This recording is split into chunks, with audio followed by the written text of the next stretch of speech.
Committee in that order. Also in the order of business this afternoon is the referendum bill, National Assembly Bill number 11 of 2020. This bill is by the Chairperson, Constitutional Implementation Oversight Committee.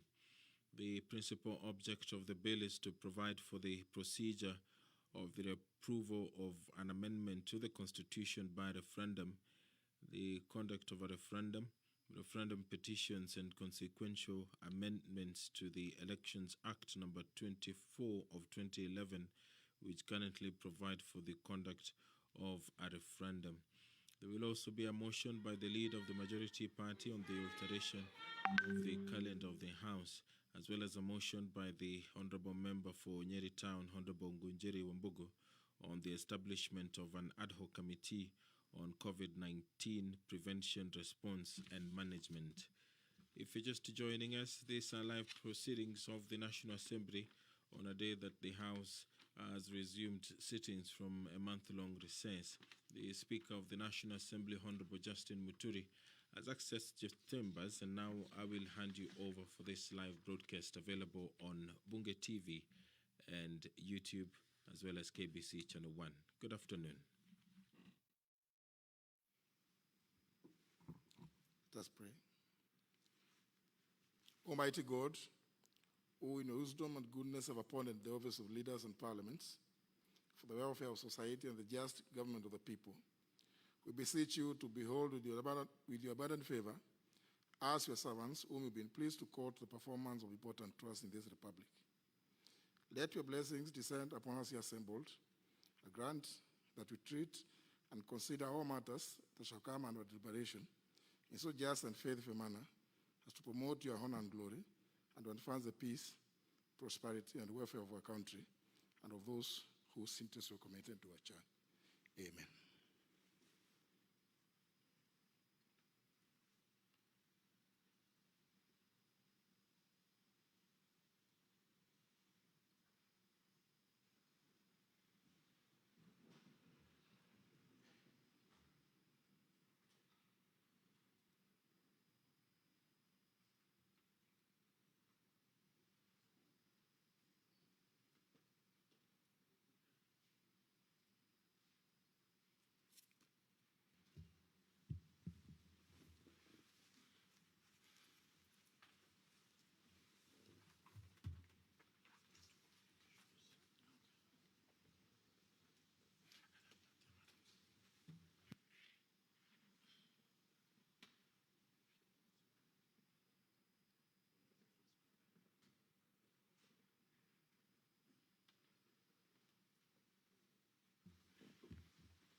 We can commence. Order number 1, administration of oath. Order number 2, communication from the chair.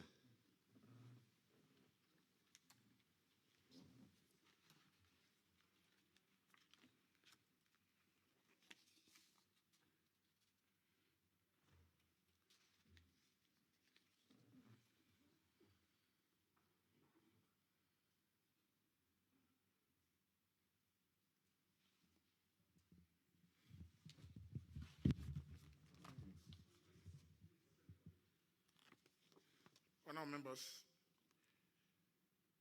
you will recall that on the 6th of May 2020, the House resolved as follows, quote, that should a bill be published during the period of the May-June recess, or a published bill becomes due for first reading during the period, the Speaker shall, upon lapse of 7 days following the publication of the bill, forthwith refer such bill to the relevant committee for consideration, pursuant to the provision of Standing Order 127, relating to committal of bills to committees and public participation, and upon resumption of the House, cause the bill to be read the first time, and the second reading may be taken forthwith, or on such other day as the House Business Committee may determine, close the quotes.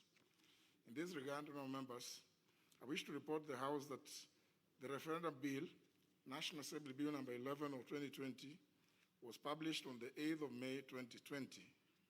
The bill, which is sponsored by the Constitutional Implementation Oversight Committee, CIOC, proposes to provide for the procedure of approval of an amendment to the Constitution through a referendum, the conduct of a referendum petitions, and for connecting purposes. In accordance with the resolution of the House of 6th of May, I have since referred the bill to the CIOC for consideration, including undertaking the necessary public participation on the bill. You'll also note that the bill is scheduled to be read a first time today. Similarly, I wish to report to the House that the Income Tax Bill, National Assembly Bill number 12 of 2020, was also published during the recess period, precisely on the 22nd of May 2020. In accordance with the resolution of the House of the 6th of May, the bill is now due for committal to the relevant departmental committee. However, honourable members, I have since received a letter from the leader of the majority party requesting to withdraw the bill for fresh publication.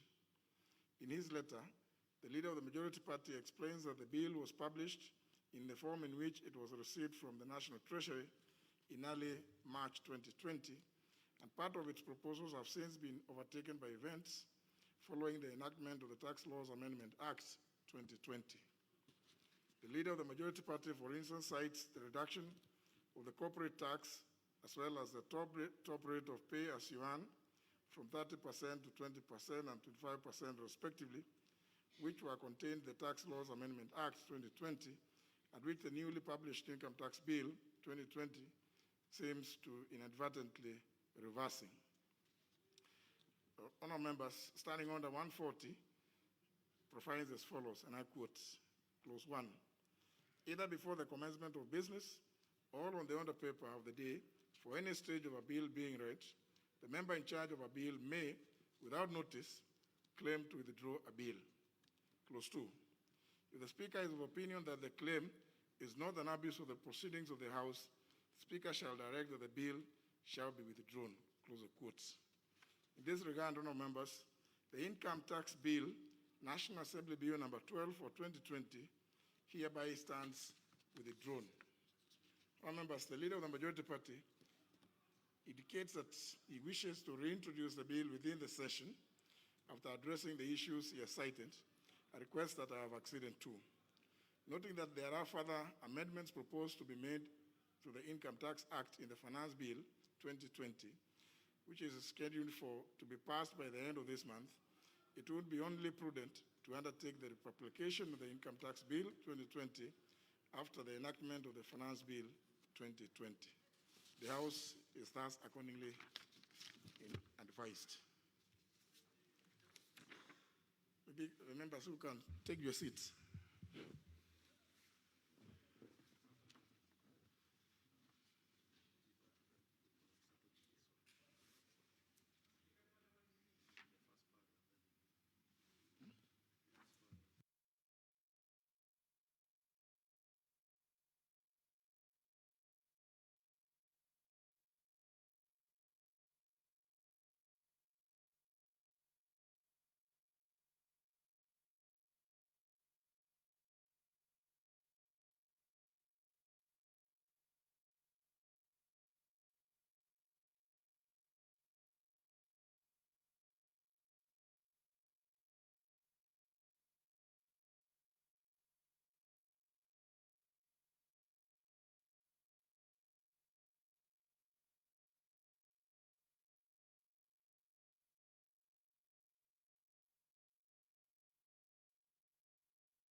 Is this one looking for a seat or what is it?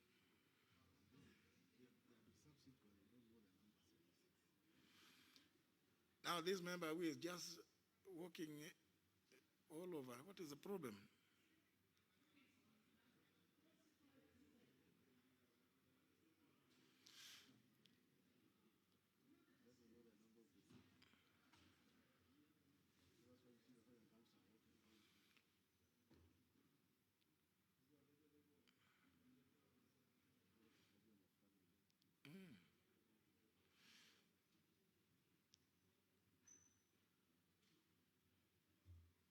You know, honourable members, I think I want to encourage you to be coming a little early, so that you can be able to locate your seats much faster.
The member for Wajir North, you appear lost.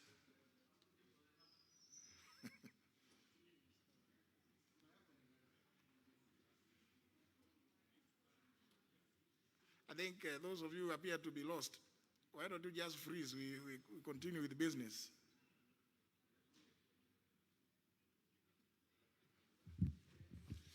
So, honourable members, wish to make this short communication. Pursuant to the provision starting under 244, paragraph C, on pronouncement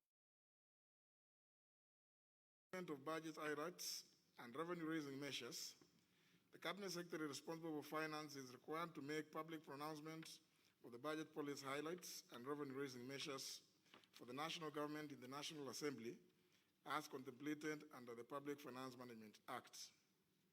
Honourable members, in this regard, I wish to inform the House that I have received a letter from the Cabinet Secretary for National Treasury requesting to make public pronouncements on the budget highlights and revenue-raising measures for the national government for the financial year 2020-2021 in the House on Thursday, June 11th, 2020. I've since acceded to the request, and therefore the Cabinet Secretary for the National Treasury will make his public pronouncement of the budget highlights and revenue-raising measures for the national government for the financial year 2020-2021 on Thursday, 11th June 2020 at 3 p.m. In this regard, honourable members, and in keeping with the Speaker's guidelines on the conduct of plenary sittings during the COVID-19 pandemic period issued on 2nd and 11th of April 2020, I wish to inform the House that the leadership of the House, members of the Budget and Appropriations Committee, chairpersons of departmental committees, as well as chairpersons of other select committees will be accommodated in the chamber. The rest of the membership may follow the proceedings from the designated areas within the precincts of Parliament or from their other places of abode. Now, members, you are encouraged to be present during this important event that is synchronized with the budget cycles of the rest of the East African community.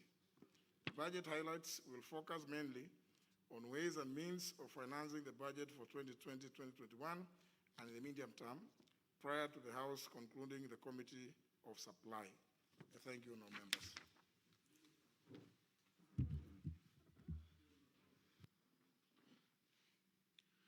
Order number 3, messages. Order number 4, petitions. Order number 5, papers. Majority Party. Honorable Speaker, I beg to lay the following papers on the table of the House today, Tuesday, June the 2nd, 2020, in the afternoon sitting. A, the legal notice number 71 of 2020 relating to the public health, COVID-19 restriction of movements of persons and related measures, Mandera County, Order 2020, and the explanatory memorandum. Two, legal notice number 72 of 2020 relating to the public health, in bracket COVID-19 restriction of movements of persons and related measures, Nairobi Metropolitan Area Extension, Order 2020, and the explanatory memoranda. 3, the legal notice number 73 of 2020 relating to the public health, in bracket COVID-19 restriction of movement of persons and related measures, Mombasa County, Extension Order 2020, and the explanatory memorandum. 4, the legal notice number 74 of 2020 relating to the public health, a bracket COVID-19 restriction of movement of persons and related measures, Kilifi County, Extension Order 2020, and the memorandum attached. 5, legal notice number 75 of 2020 relating to the public health, COVID-19 restriction of movement of persons and related measures, Kwale County, Extension Order 2020, and the memorandum attached. 6, legal notice number 77 of 2020 relating to the public health, COVID-19 restriction of movements of persons and related measures, Dadaab Refugee Complex and Kakuma Refugee Camp, Order 2020, and the explanatory memoranda. 7, legal notice number 83 of 2020 relating to the public health, in bracket COVID-19 restriction of movements of persons and related measures, Isli Area, Order 2020, and the explanatory memoranda. 8, legal notice number 84 of 2020 relating to the public health, COVID-19 restriction of movement of persons and related measures, in bracket Mombasa Old Town, Order 2020, and the memorandum attached.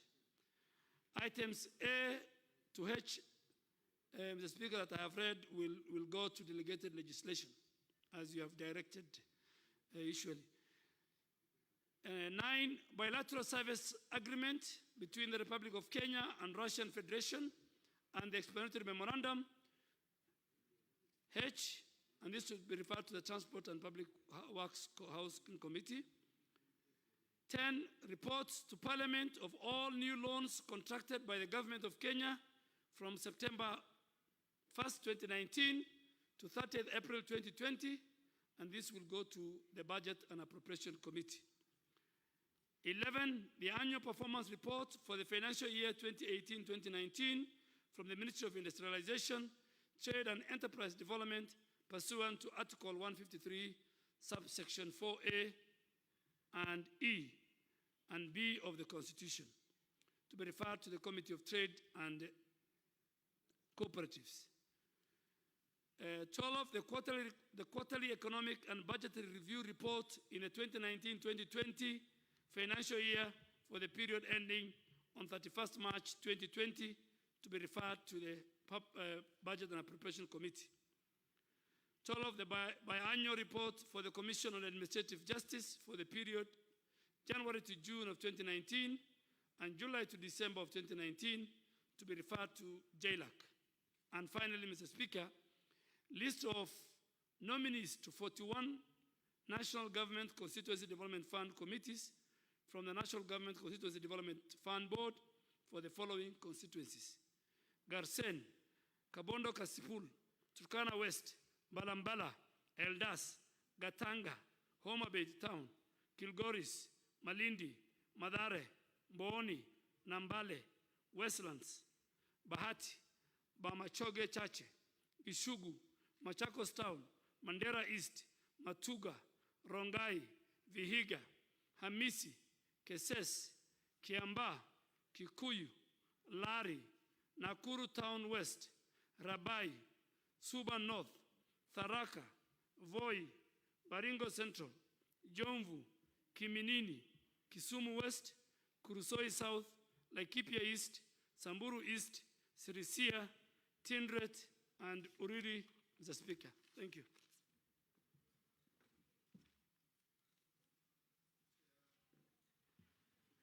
The Chairman, Public Investments Committee.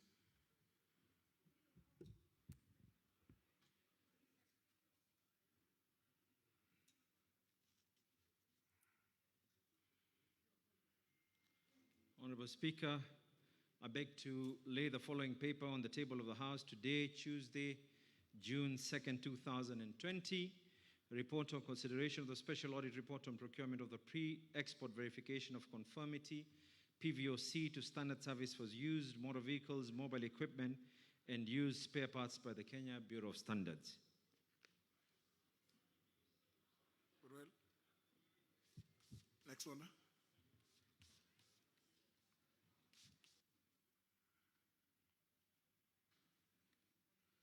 Order number 6, notices of motion. Chair, PIC.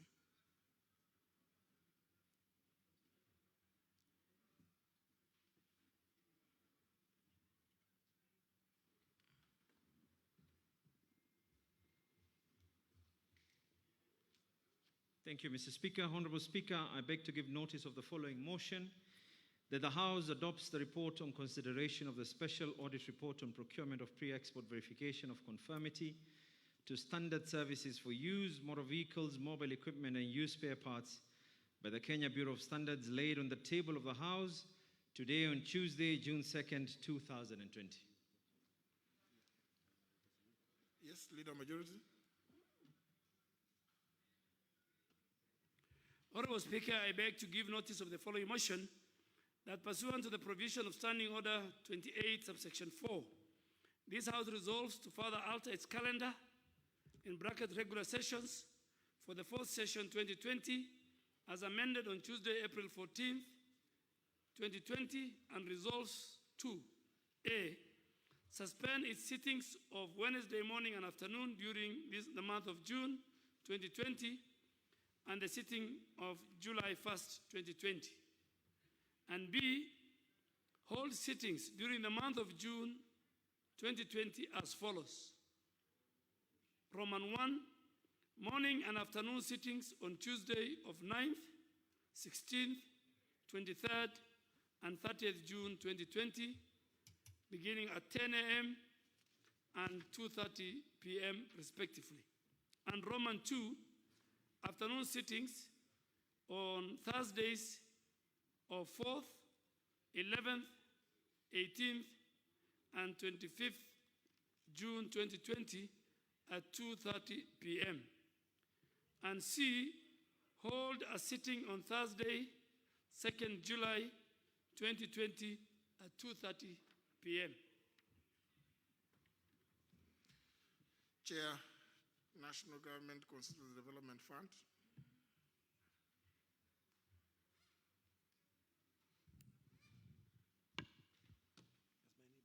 Honorable Speaker, I beg to give notice of the following motion: that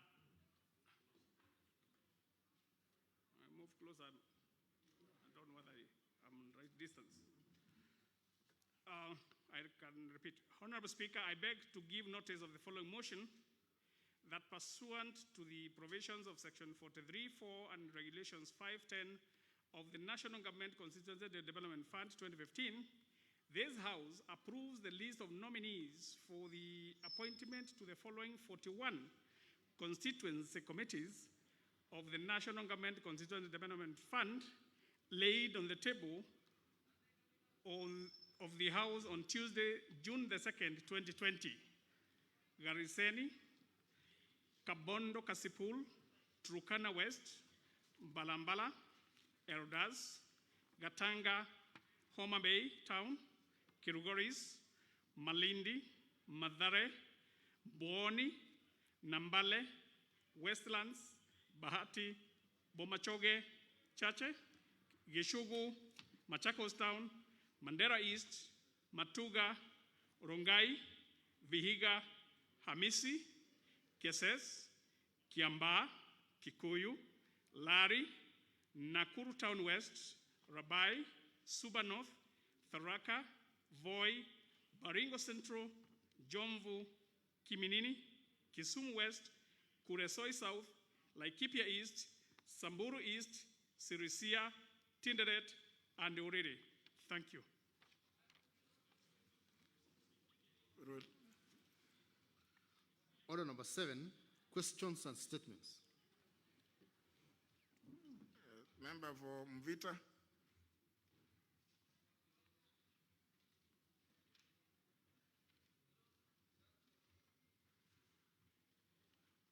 Thank you, Honorable Speaker.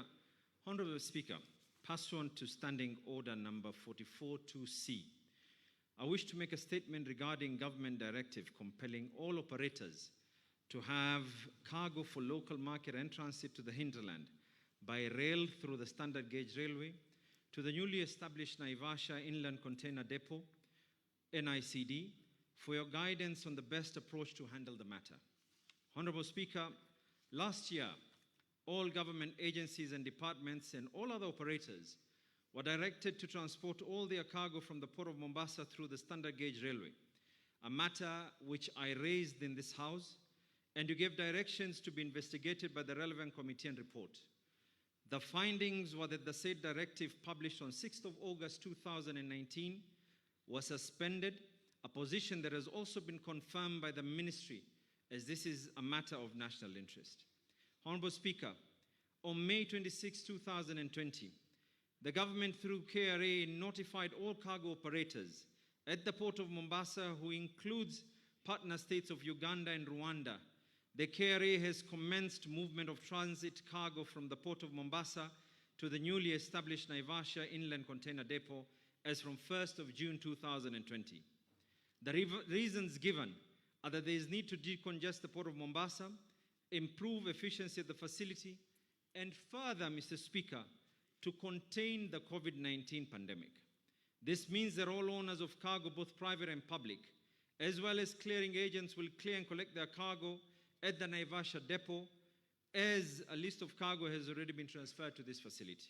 Honorable Speaker, arising from the above notice, a number of issues have arisen from the implementation of this new directive, where cargo is to be cleared and collected at the said facility. Among them is a lack of giving operators an option of transiting to the new process and equally choosing a mode of transportation of their choice, unclear cost of railing cargo by the SGR, fears that the final cost of goods will be affected while road transport may be cheaper. This, Mr. Speaker, is a deliberate effort by government to put road transport companies out of business and generally harm the entire economy of the coastal region. Currently, Honorable Speaker, there is already an issue which is brewing between Kenya and its biggest trading partner, the Republic of Uganda, and of course cargo operators from the neighboring countries, that the option of using the Naivasha Inland Container Depot for transit cargo does not reduce human or congestion, as drivers still have to pick cargo from Naivasha to their destinations. Therefore, the use of NICD be optional for all operators. Honorable Speaker, it is therefore against this background that I seek your direction on this matter, that a full inquiry be undertaken to address the impact of the proposed notice on transit cargo and hinterland cargo, that they are to be made in phases rather than by rapid transition. I therefore request the government to undertake an inquiry on how to sustain the SGR, to provide the latest statistics on the cost and usage of the SGR, and clarify who should use the SGR exclusively, as it is important to have a liberal market where private businesses can choose the mode of ensuring goods reach the intended destinations or customers. The other matters that need to be addressed, Honorable Speaker, are: 1, what informed the notice on transit cargo by the Minister of Transport, Urban Development, Housing and Infrastructure with regard to the current economic problems bedilling the sector? 2, what is causing the true congestion at the port of Mombasa, and what plans are there to reduce the congestion as well as address the port efficiency? 3, how is addressing the COVID-19 pandemic a measure of decongesting the port of Mombasa. 4, Mr. Speaker, whether the notice on this cargo issued is contrary to the Competition Act. And 5, finally, Mr. Speaker, why could the ministry allow cargo operators and clearing agents the option of choosing the Naivasha Inland Container Depot or use any other facility that is acceptable by law? Thank you very much, Mr. Speaker. So which committee is going to investigate that? You have not directed, you've indicated that you want me to give direction. Actually, Mr. Speaker, considering that this is something that had already been dealt with the Transport Committee, and equally as well, that this now involves the Competition Act, as I had stated, it is why I am requesting your discretion, whether it should be both finance and equally transport as well. Why not implementation? Or trade. Or Why not? implementation. I agree that would be first an implementation committee, yes, sir. Yeah, I think because if the House has already resolved in a particular way, then what remains is implementation. So the Committee on Implementation should get seized of your request and check what was the decision reached in the first instance. I stand guarded, Mr. Speaker. Thank you very much. You're very welcome. Honorable Savula. The Honorable Owen Bayer.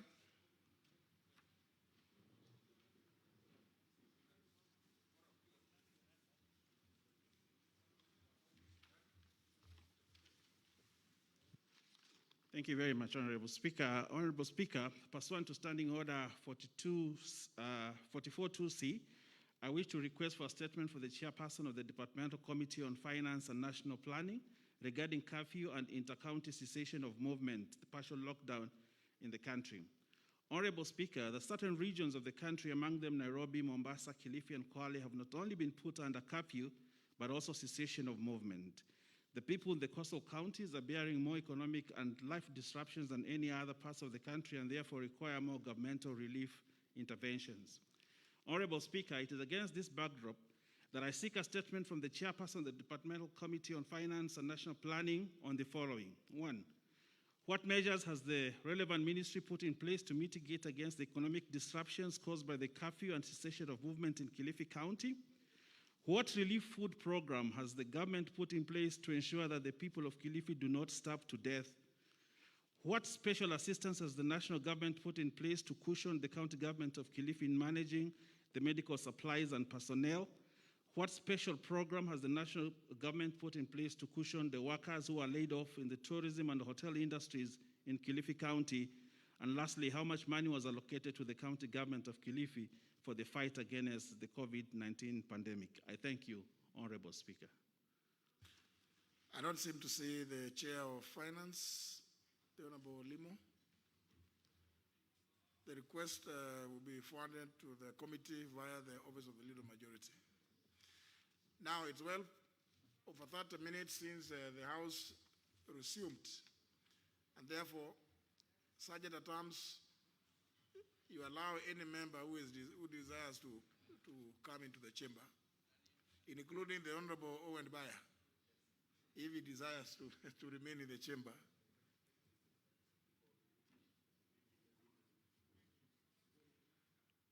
There was some responses. The Honorable Paul Koinange, he was to respond to a request for a statement by the Honorable Elijah Memusi. The Honorable Koinange, are you ready? Speaker, I'm ready. Thank you, Honorable Speaker.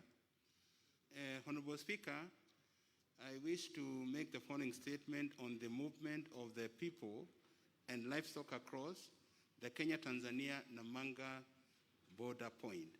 Honorable Speaker, the Member of Parliament for Kajiado Central constituency, Honorable Elijah Memusi, has requested for statement on the movement of people and livestock across the Kenya-Tanzania-Namanga border point.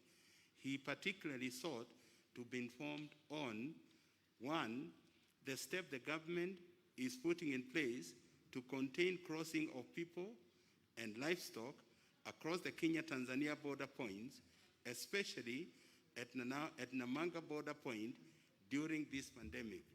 2, whether the government is considering closing down the movement of people in Namanga and Isabania border points, among others, only with exception of essential services, goods and services.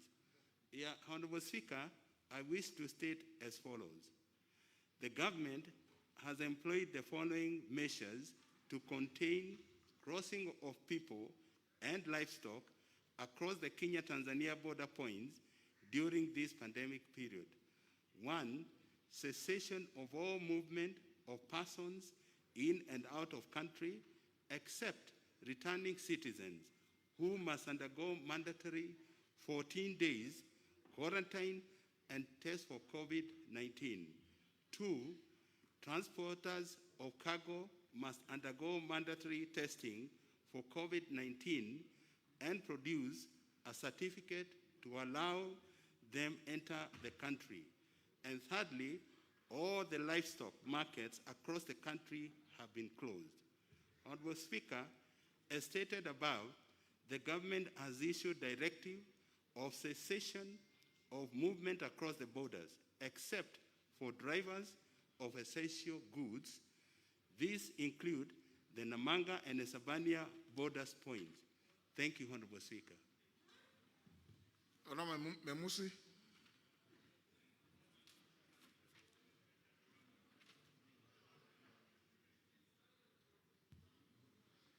Thank you, Honorable Speaker, for giving me this opportunity. And also let me thank the chairperson of Departmental Committee of Security, Honorable Koinange, for that response. But Honorable Speaker, my major concern was on panya routes, which I've not seen any effort by government agencies to try and man some of these panya routes. Giving directions for people not to get into the country through the non-entry points has been done, and that is okay. But Honorable Speaker, I would like the chairperson to make an effort to make sure that security teams are patrolling or are manning the panya routes that are known, because these are panya routes that people know, and we continue seeing people from the other side, and also our people from Kenya crossing to Tanzania. So my major concern, Honorable Speaker, is on the panya routes. They are still not manned. Secondly, Honorable Speaker, if it is also possible, but I know this is a new concern, but Honorable Speaker, if you allow me, the truck drivers who are coming into the country, before they get tested, they are interacting freely with the people of Namanga. And this, Honorable Speaker, poses a great danger to spreading the COVID disease. So, Honorable Speaker, I request also that we put measures in place to put these drivers who, before they are tested, let them be secluded somewhere so that they stop interacting with the people freely. I thank you, Honorable Speaker. Of course, you talked about panya routes. I suppose then we may have to engage cats. We may have to get cats to deal with the panyas. Honorable Koinange, would you wish to respond briefly?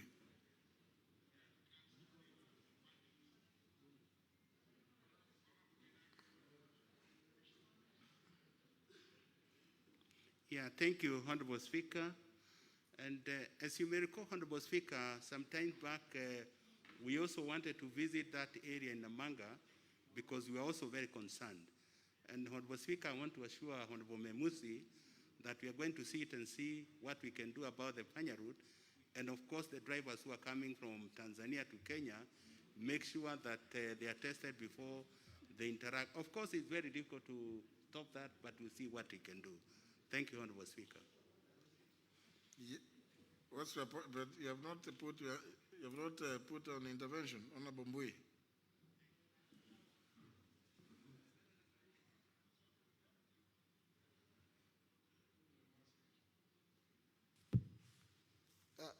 Chair, I'm a bit concerned about the language that the Honorable Chair and also Honorable Memusu have used, which has gone to the Hansard. This question that you've also raised of Panya roots. I think, Mr. Speaker, maybe we need to confirm what Panya roots are so that in future, if anyone is to read this Hansard about today's deliberations, they can know what we are talking about, Mr. Speaker. Maybe they need to clarify so that they don't use, I think it's unparliamentary, Mr. Speaker. Honorable Memusi, you wish to explain what those roots are? Thank you, Honorable Speaker. Obviously, anybody who understands Swahili knows that Yes, Panya refers anybody, to a rat.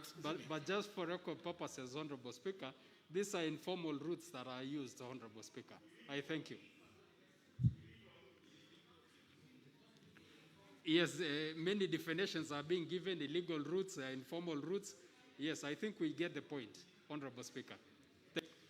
So Panya route, for the benefit of the Honorable Mbui, shall mean and include illegal, informal, casual, is it? That's what the Honorable Ngwenyi is referring to. Anyhow, all those kind of routes that are not the formal ones. Honorable Koinanga, you are also to respond to the request by the Honorable Gishimo. Yes, thank you, Honorable Speaker. Let me respond to Honorable Gishimo Gedenji. Yeah, and I wish to state as follows, Honorable Speaker.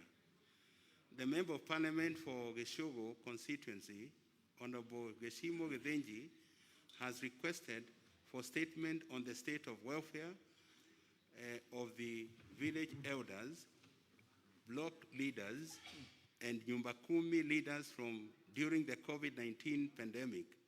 He particularly sought to be informed on the measures that have been taken to ensure that, one, the village elders, block leaders, and Nyumba Kumi volunteers are provided with requisite protective gear such as face masks, gloves, soaps, and sanitizers for their use in course of discharge their duties during the period of COVID-19.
work on the ground is very, very important, irrespective whether they were regarded as a front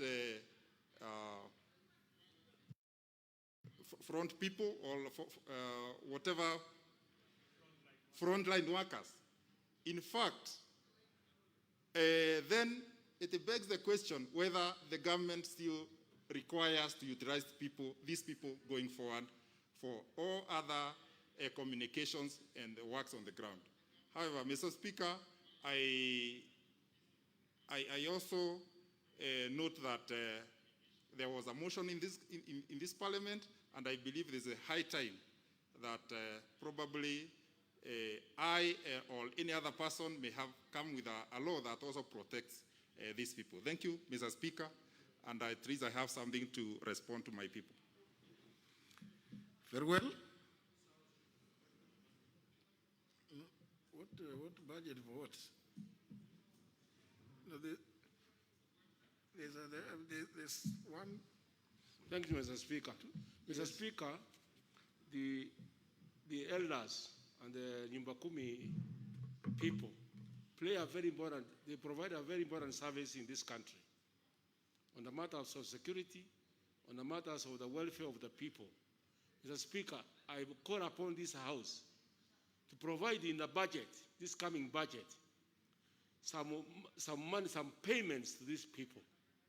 They are providing a very important service, and yet we don't pay them nothing. Mr. Speaker, that's my suggestion, and I'm asking the committee concerned to come out with a budget for this type of people. Well, it looks like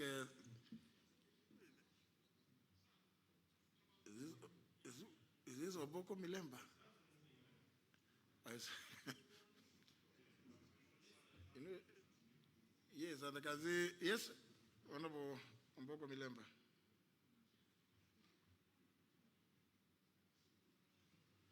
Thank you, Honorable Speaker. It gives me a chance, Honorable Speaker, as I thank you for this opportunity to actually say that yes, there was a motion in this House that tried to deliberate on the issues of the Nyumbakumi people, specifically the village elders and Nyumbakumi people. But from the answer given, the truth is that some of the points even stated are not very correct, because these village elders were not given any facilities. You know, we actually come from places where they live, and they are not having sanitizers, they are not having PPEs, but, Honorable Speaker, for the sake of the House, they are actually part and parcel of the officers who actually are on the front line when it comes to stopping either gatherings in the village like funerals, because we are staying there, or any other happenings of that nature. So my thinking was that the contributions that are going towards the coronavirus pandemic, some allocation should be given from that particular one in the meantime, as we do the law, to actually support the village elders and Nyumbakumi people as part of the front line workers, and they should be classified in that particular line. Thank you, Honorable Speaker.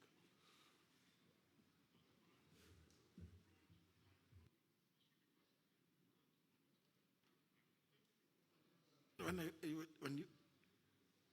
is that now?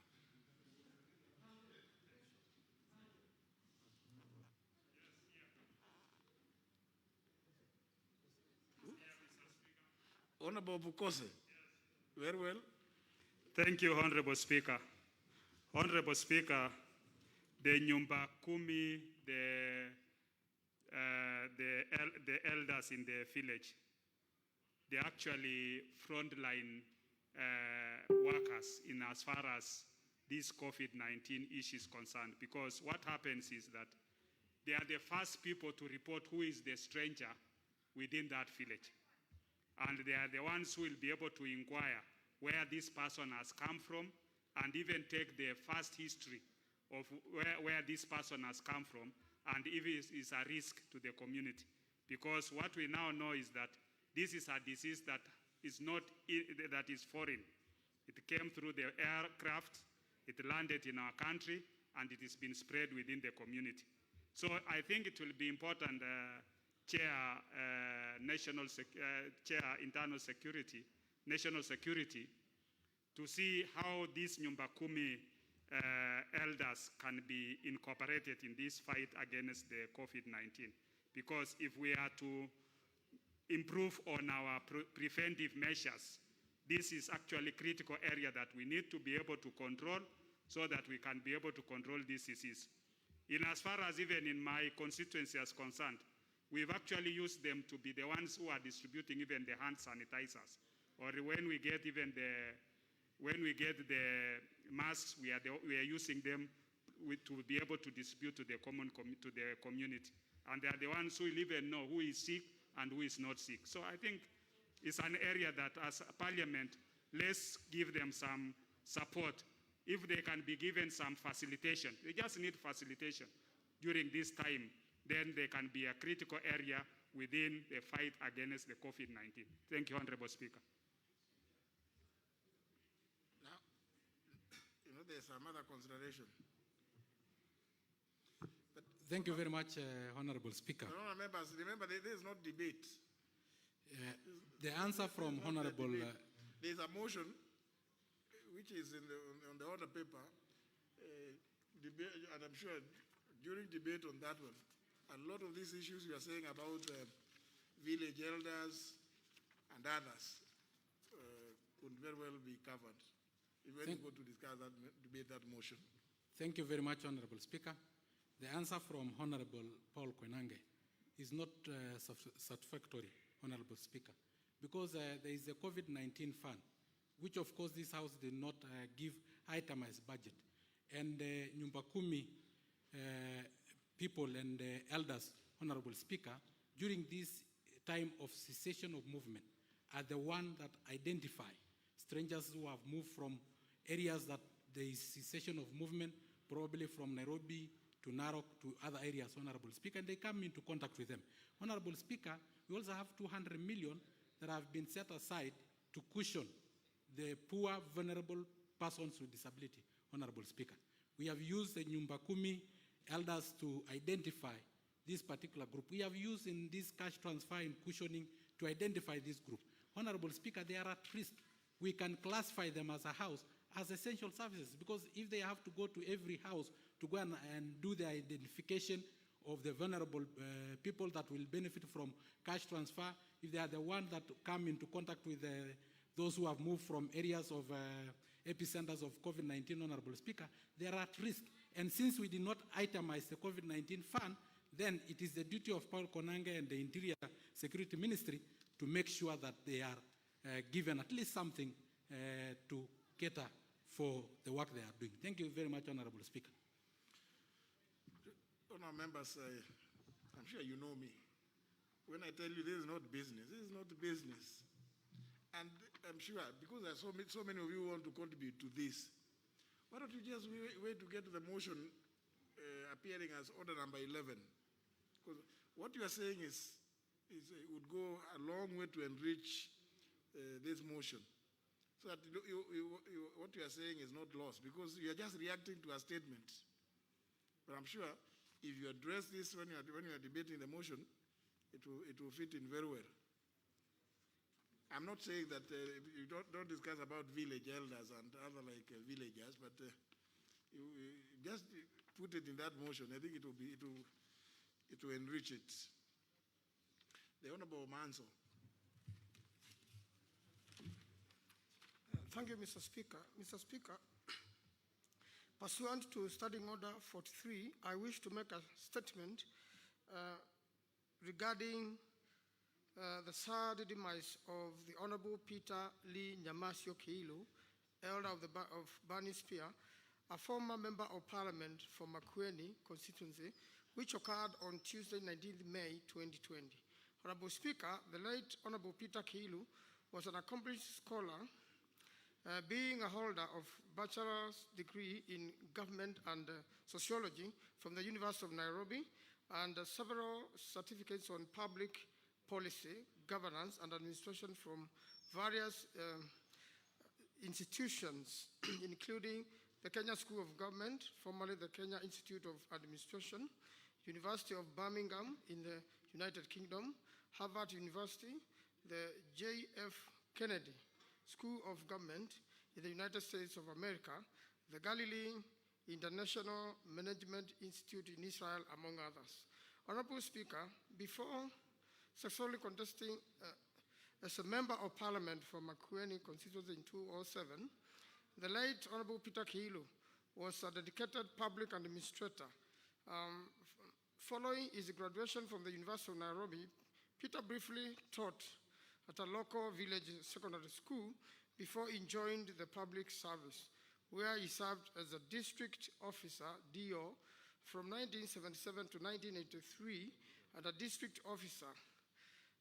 He served in various stations including Elgeyo Marakwet, Kericho, Turkana, Nakuru, Uasin Gishu, among other districts. In 1983, he was promoted to rank of district commissioner, where he served at various stations including Siaya, Turkana, Nandi district. In 1991, he was promoted to a provincial commissioner, where he served in several provinces including Nyanza, Northeastern, Coast, Central, and Western provinces. In the year 2003 to 2006, he served as the Deputy Secretary of the Public Service Commission, where he retired from public administration. Honorable Speaker, in recognition of his distinguished and honorable service in public administration, he was awarded a state commendation in the class of Elder of the Bani Spear, EBS. In addition, the late Honorable Kiilu served as a member of parliament for Makueni constituency with valor. While at the National Assembly, he served as the Vice Chairperson of the Department Committee of Administration and National Security, member of the House Broadcasting Committee, as well as other ad hoc committees. In January 2014, he was appointed by His Excellency President Uhuru Kenyatta as the Chairperson of Water Resources Management Authority, WARMA. After the expiry of his tenure as a Chairperson of WARMA, he retired from active service but continued to serve his local community in various capacities until his demise.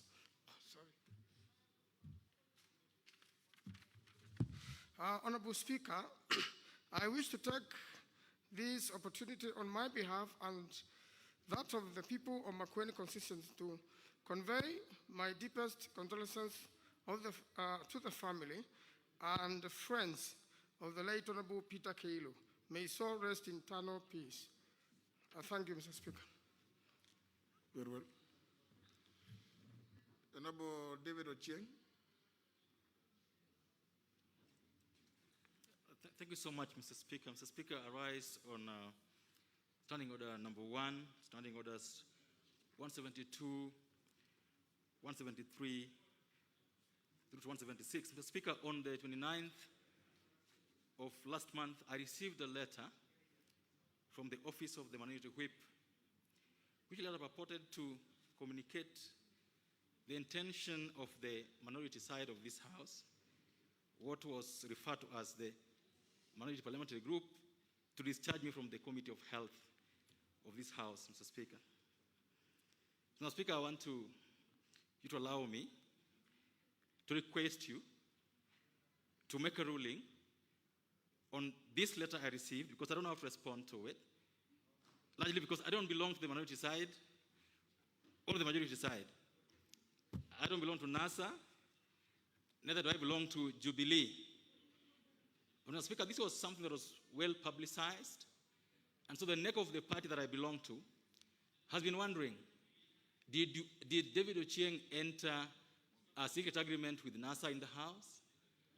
Has the MDG signed a surreptitious agreement with NASA in the House without the neck knowing? So, Mr. Speaker, allow me to address you on this matter so that it can be rested. Mr. Speaker, the role of committees in any assembly cannot be gainsaid. In fact, writing in 1885, this is what Wilson Woodrow had to say about committees. He said this, that it's not far from the truth to say that Congress in session is Congress on public exhibition, whilst Congress in its committees, in its committee rooms, is Congress at work. So, Mr. Speaker, I find myself in a very unique situation that I'm the only member of parliament of the party that I belong to.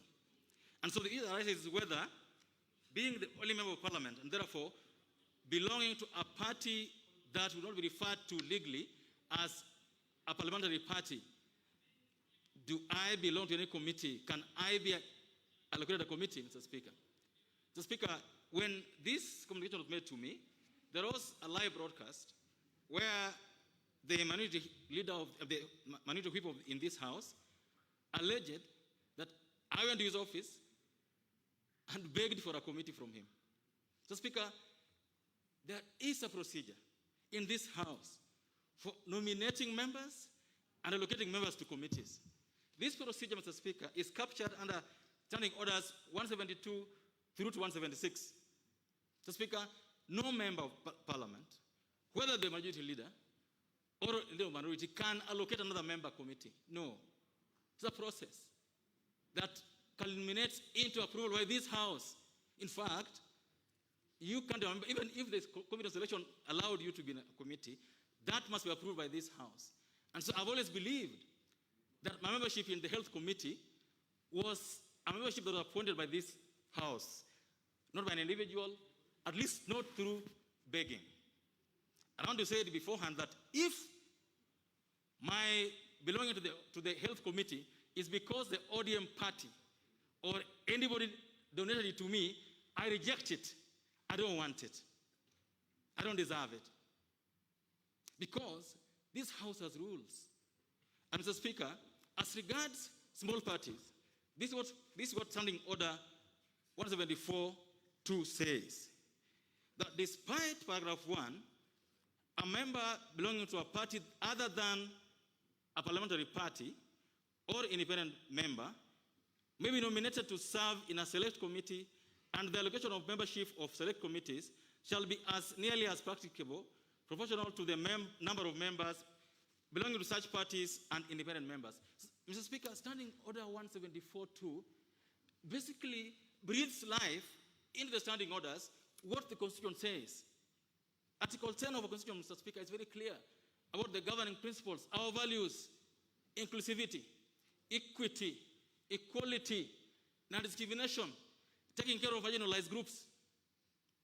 That's what that standing order does. Mr. Speaker, there are 290 constituencies in this country. These 290 constituencies are equal.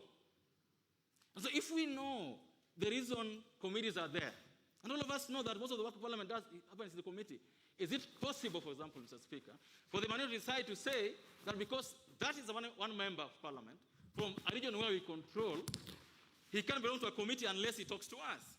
Mr. Speaker, it means that next time, then you not even tell me where to sit in this house because I'm a minority. Mr. Speaker, you know, history is very important. When you're born in a rich family and you are told that your father used to ride a bicycle, you may not believe.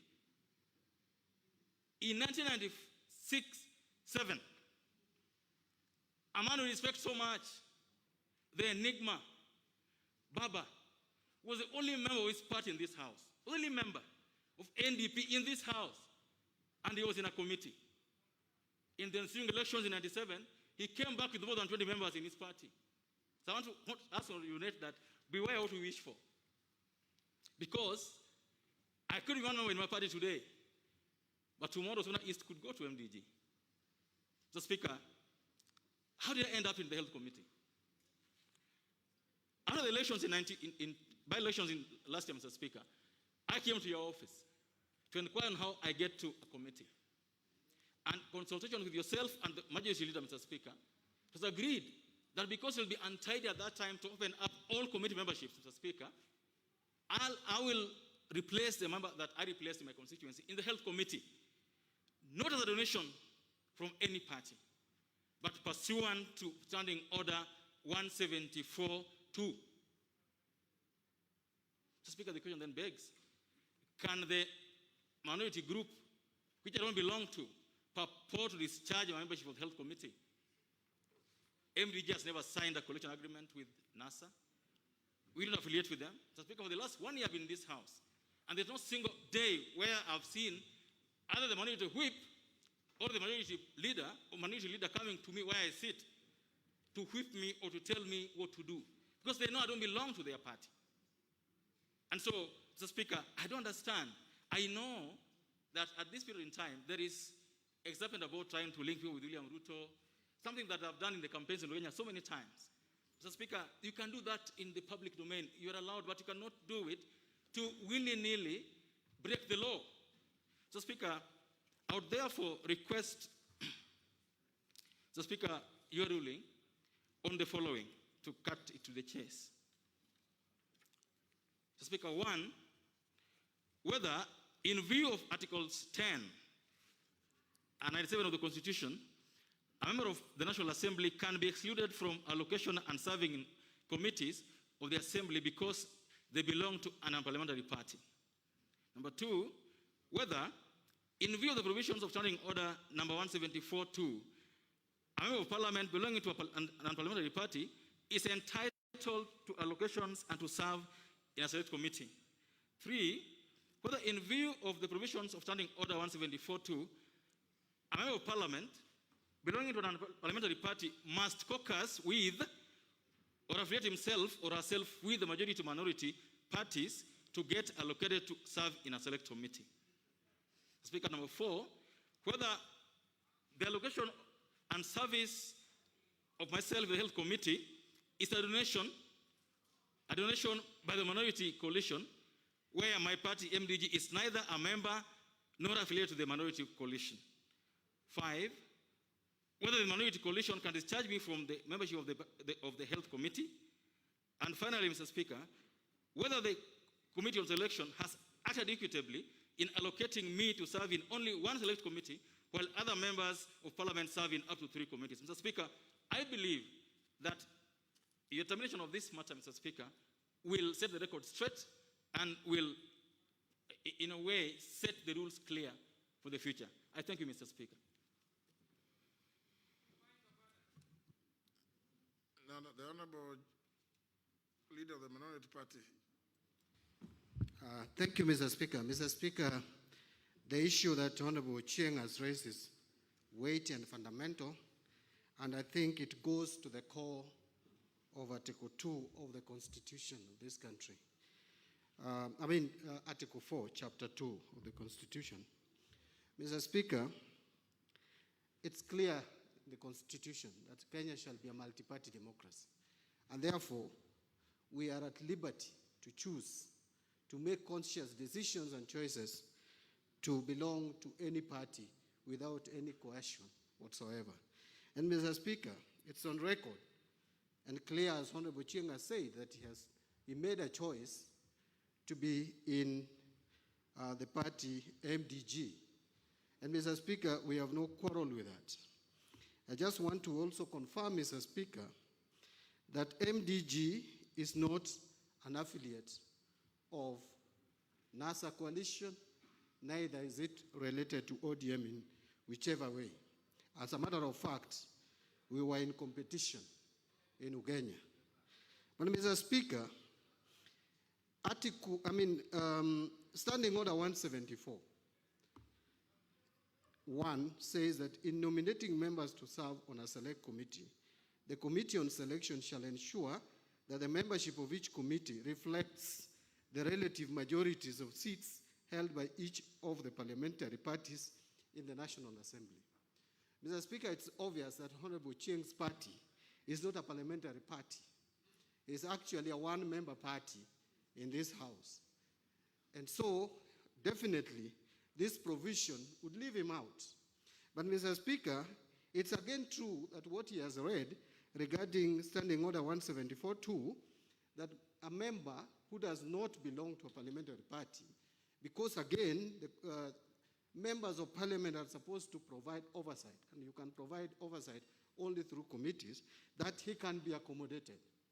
However, where I have a problem, Mr. Speaker, and which you must rule on, is that immediately this parliament came into being, Mr. Speaker, a tabulation and calculation was done based on party strengths.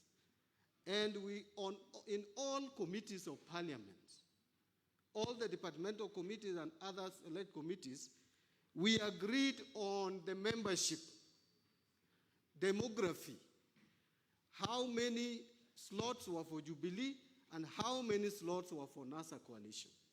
And at that time, Mr. Speaker, we agreed that the independent members of parliament were going to ally themselves to be aligned either to Jubilee side or to the NASA side. And I know I can give example. For example, the MP we famously called Jichupevu decided to align himself to Jubilee and Chepkut, and yet Honorable Masara and Honorable Shakil, Shabir, aligned, and Charles Kilonzo, aligned themselves to NASA coalition. So, Mr. Speaker, we assigned members to these committees. And, Mr. Speaker, the main reason why this provision of standing order is here is because we expect our members to protect the interests of political parties in terms of policies and manifestos in these committees. So in the Health Committee, for example, which Honorable Cheng has referred to, we assigned an ODM member called Christopher Karan, who was then the MP for Ugenya. And when he lost his seat to Ochieng, Mr. Speaker, we agreed to allow Ochieng to continue sitting in that committee, courtesy of a slot that was given to ODM and to NASA, and by extension, ODM. So, Mr. Speaker, Honorable Ochieng cannot have his cake and eat it at the same time. He has to declare whether he is not interested in aligning himself to NASA, in which case he must just do the honorable thing of surrendering our committee, which was assigned to NASA, and then the House, maybe collectively, can consider through the selection committee, which is chaired by the leader majority and where I sit. Then we can agree how do we deal with members who are kind of appear like nomads, people who don't have really parties where to sit. So, Mr. Speaker, as I conclude, Mr. Speaker, this position of Christopher, this position that Ochieng is sitting in the Health Committee is a position that we magnanimously allowed him to occupy. And that magnanimity can only continue insofar as the person who is magnanimous wishes to be magnanimous. It is something you cannot force. It is something you cannot blackmail us into agreeing to. And so, Mr. Speaker, as a party, we have been doing some contact tracing. And if we do contact tracing and we find you in a political corner that we are not comfortable with, Mr. Speaker, we must isolate you, we must quarantine you, and we must deal with you as is required. So, Mr. Speaker, with all due respect to Honorable Ochieng, and he's a good friend of mine, he just has to do the honorable thing in politics and accept if he doesn't want. And I'm happy that he has declared that he has nothing to do with NASA. He has nothing to do with ODM. And I want him to continue like that because he could cause confusion and cause my ODM party some pain, Mr. Speaker. I want more numbers in this parliament, in the 13th parliament. And I want Ochieng to take the position he has taken, that is away from us, so that we again deal with him in 2022 properly as MDG against ODM.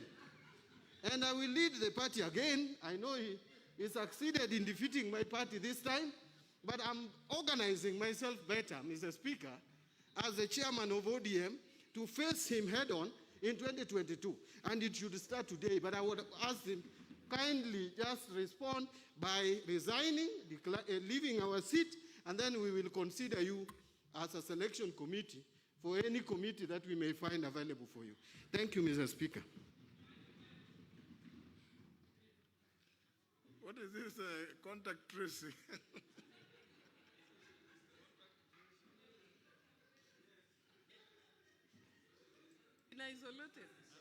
Honorable Emilio Dhiambo, what's your point of order? Thank you, Mr. Speaker. Mr. Speaker, noting that Honorable David Ochieng has been isolated, I am worried that he's a bit too close to me, so he might not be keeping social distance, which might affect my electability.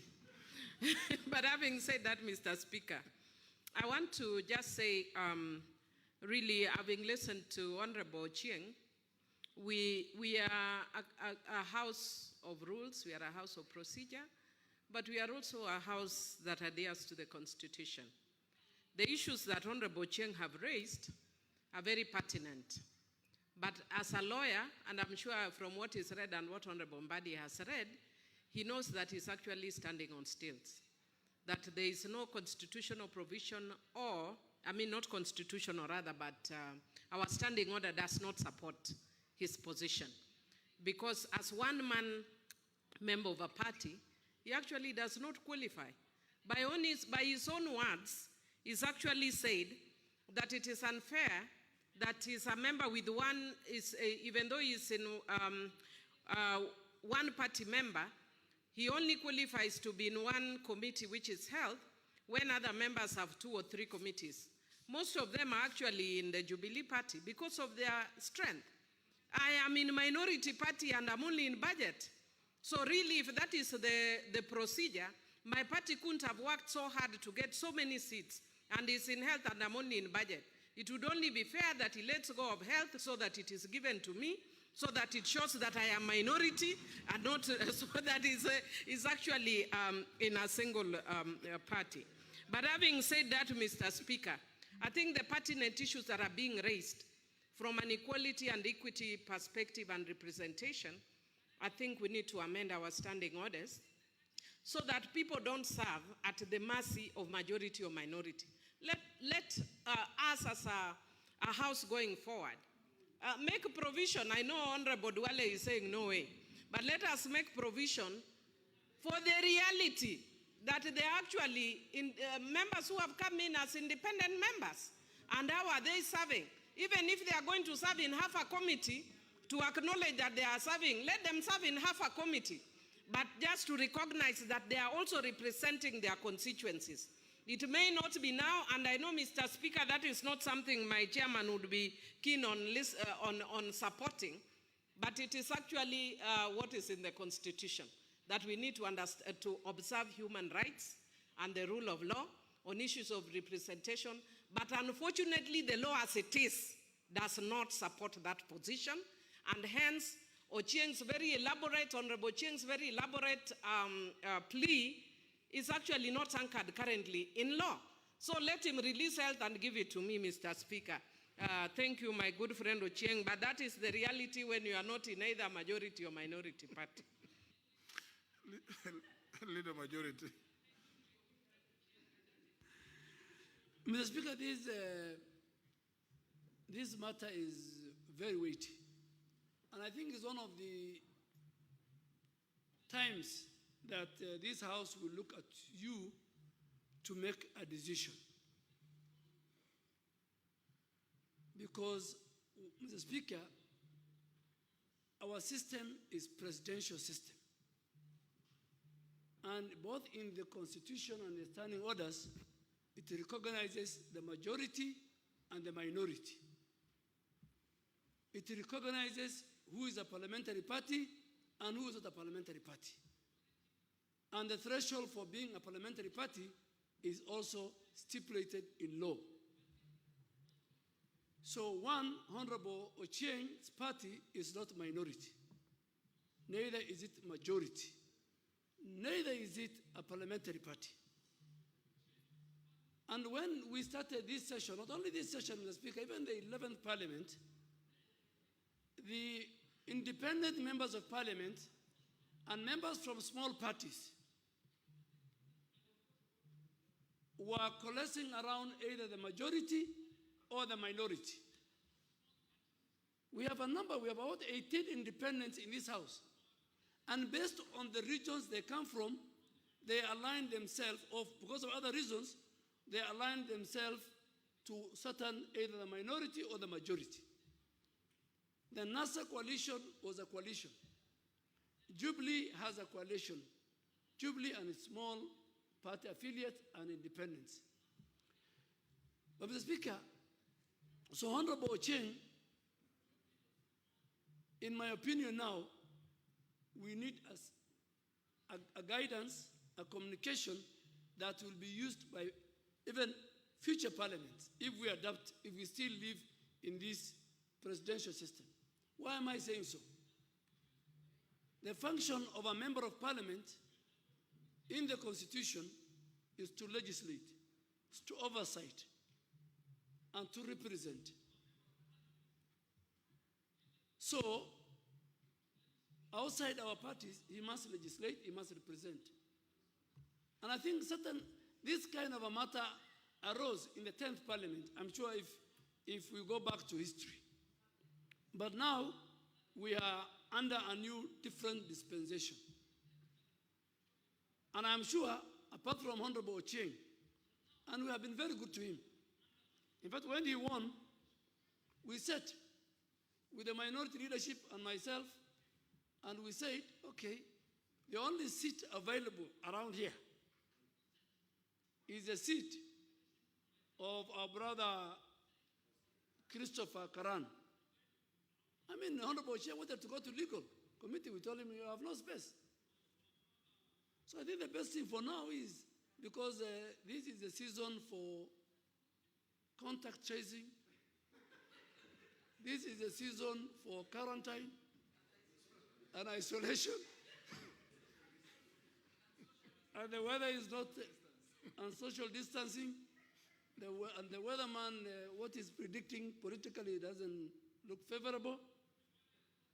I think you, as the Speaker makes communication, because the Speaker is not a member of any political party,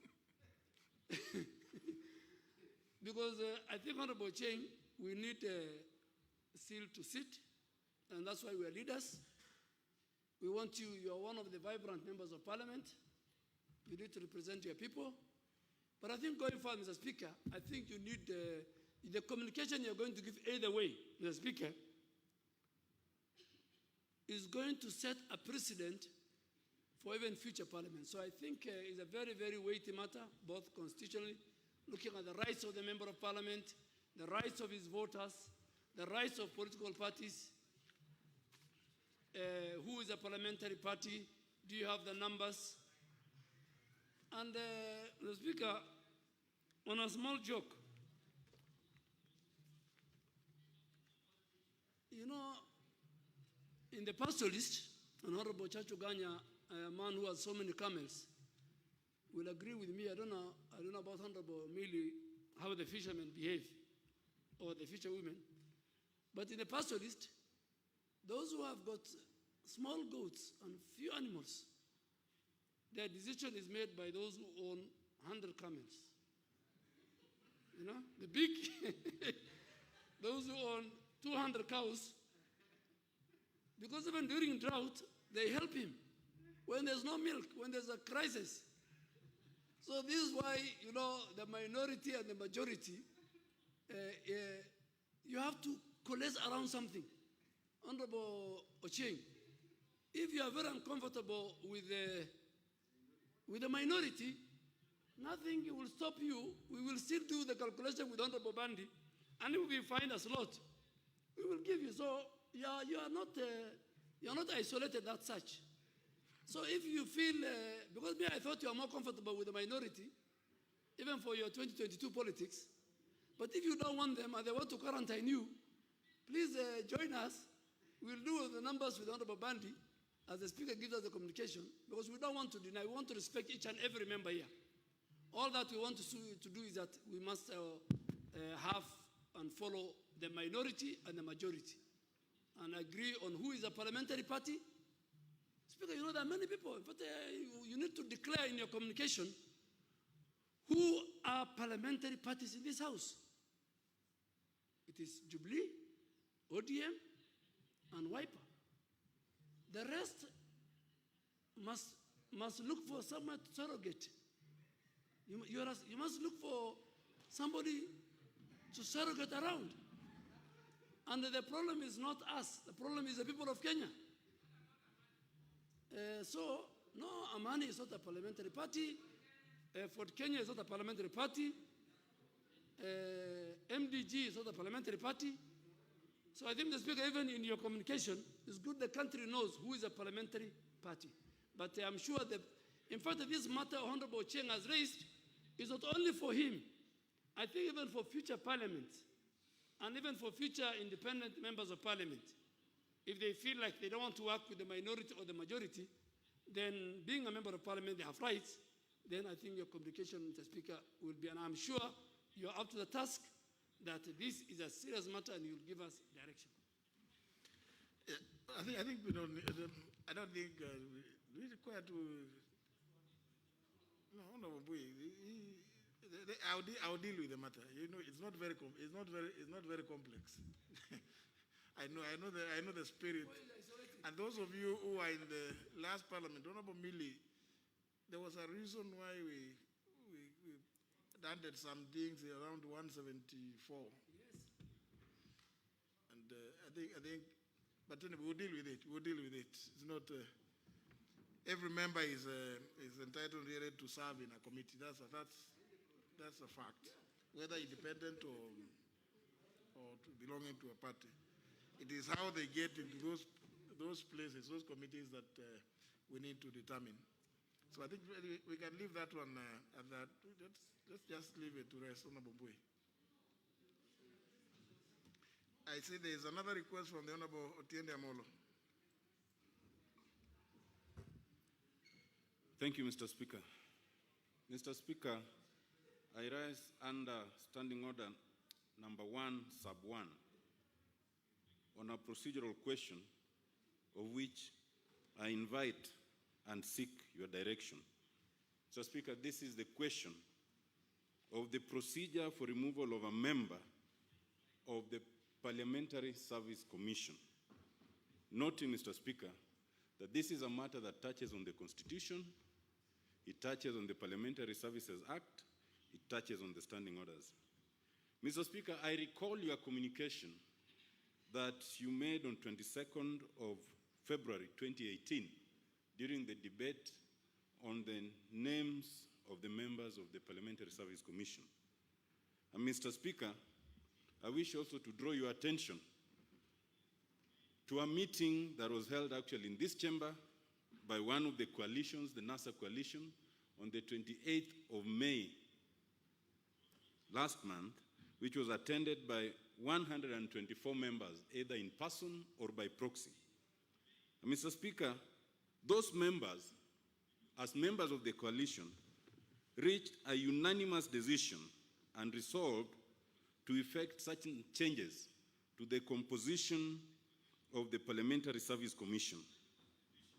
Mr. Speaker, I seek your guidance because it is important to have this guidance before we take any action and to avoid either acting in vain, unnecessary contention, and unnecessary varied interpretation of the relevant provisions. Mr. Speaker, we are aware, and no one can doubt, that the Parliamentary Service Commission is a constitutional commission under Article 248. And that invites the interpretation, quite arguable, that any question of removal of a member of the commission must be under Article 251 of the Constitution, as read with Standing Order number 230. That argument can be persuasive and has been made by some members of this House.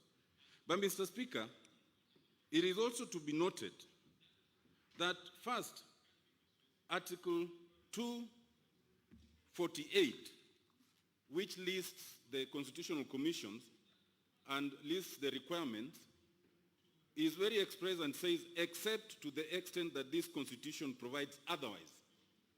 And therefore the question, Mr. Speaker, is that, is there any other part of the Constitution that provides different from what Article 251 does? And the answer appears to be yes. That is Article 127. Mr. Speaker, while Article 251 talks of removal from office, Article 127 talks of vacation of office. Mr. Speaker, a close examination of Article 127 reveals something that is interesting and is not often noted. First of all, Mr. Speaker, under 127, sub-article 2C, it says, Parliament, in terms of composition, 7 members appointed by Parliament from among the members, appointed. The process we have voluntarily adopted usually here includes some form of election. But the words used in the Constitution is appointed. Mr. Speaker, that word becomes very important because when you come to Article 127(4), sub-article B, it says, a member of the Commission shall vacate office, not be removed. Vacate office, B, if the person is an appointed member on revocation of the person's appointment by Parliament. There are 3 catchphrases, Mr. Speaker. It uses the word appointed, similar to the word used when they're being so-called elected. 2, it says it's on revocation. So it's a different consideration from removal in Article 251. And then thirdly, it says revocation of that appointment by Parliament, which means that removal will not just be done by one house. It has to be done by both houses. Mr. Speaker, if that interpretation is correct, and I'm more persuaded by it, and I can tell you, having been a member of the Committee of Experts, that we paid due consideration to the uniqueness of the Parliamentary Service Commission. That because it is us members who appoint people to that commission, we want them to serve our purposes. And if they don't, then we must have the liberty to revoke that appointment at will. Indeed, even without giving any reasons. Because when we appointed them, we are not required to give reasons. And so, Mr. Speaker, that interpretation then falls in tandem with Section 10 of the Parliamentary Services Act that we passed last year. Under Section 10, what is required is a motion, initially supported by a quarter of the members. In this case, it would be 87. Then once it's presented, then the motion will carry the day if it's supported by a third of all the members. And then a select committee of 11 is appointed. They will examine the issue and report. And once satisfied, this House will effect that change and communicate to the other House, which must follow a similar process. Mr. Speaker, if that interpretation is correct, and I'm persuaded, I'm seeking to persuade you that it is, then, Mr. Speaker, the guidance would draw us away from Article 251 and draw us away from Standing Order 230. And it would focus on Article 127 and the provisions of Section 10 of the Parliamentary Services Act. And if that is done, Mr. Speaker, then we would be able to very smoothly handle this question, which again is a question that has not always been resolved very clearly. Mr. Speaker, I seek your guidance on the matter, proactively to avoid contention and acrimony, and I invite your guidance accordingly. Thank you, Mr. Speaker. Honorable Bandi.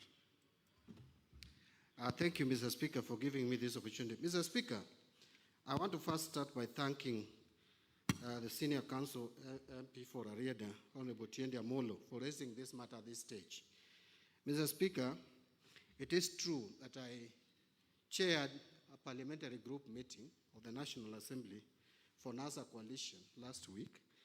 And Mr. Speaker, in that meeting, 108 members out of 135 were physically present, and 16 members sent apology, including the member in question, whom I just want to refer to, the member of the Parliamentary Service Commission, the parliamentary group passed a resolution to recall from the commission. And so, Mr. Speaker, while seated there chairing the meeting, members unanimously agreed, Mr. Speaker, through a motion which was moved and seconded, and there was a unanimous vote. In fact, there was not even a single dissent from the parliamentary group that they had lost confidence in the representation of this member to the Parliamentary Service Commission as a coalition. And Mr. Speaker, the Constitution is clear under Article 127 that the composition of the Parliamentary Service Commission shall be as followed. Apart from the Speaker, which is clearly designated, unless we pass a vote of no confidence, unless we impeach you, Mr. Speaker, and we remove you from that seat, you will definitely be the chair of this commission up to 2022. Mr. Speaker, the other members, 7, shall be 4 will come from the majority party.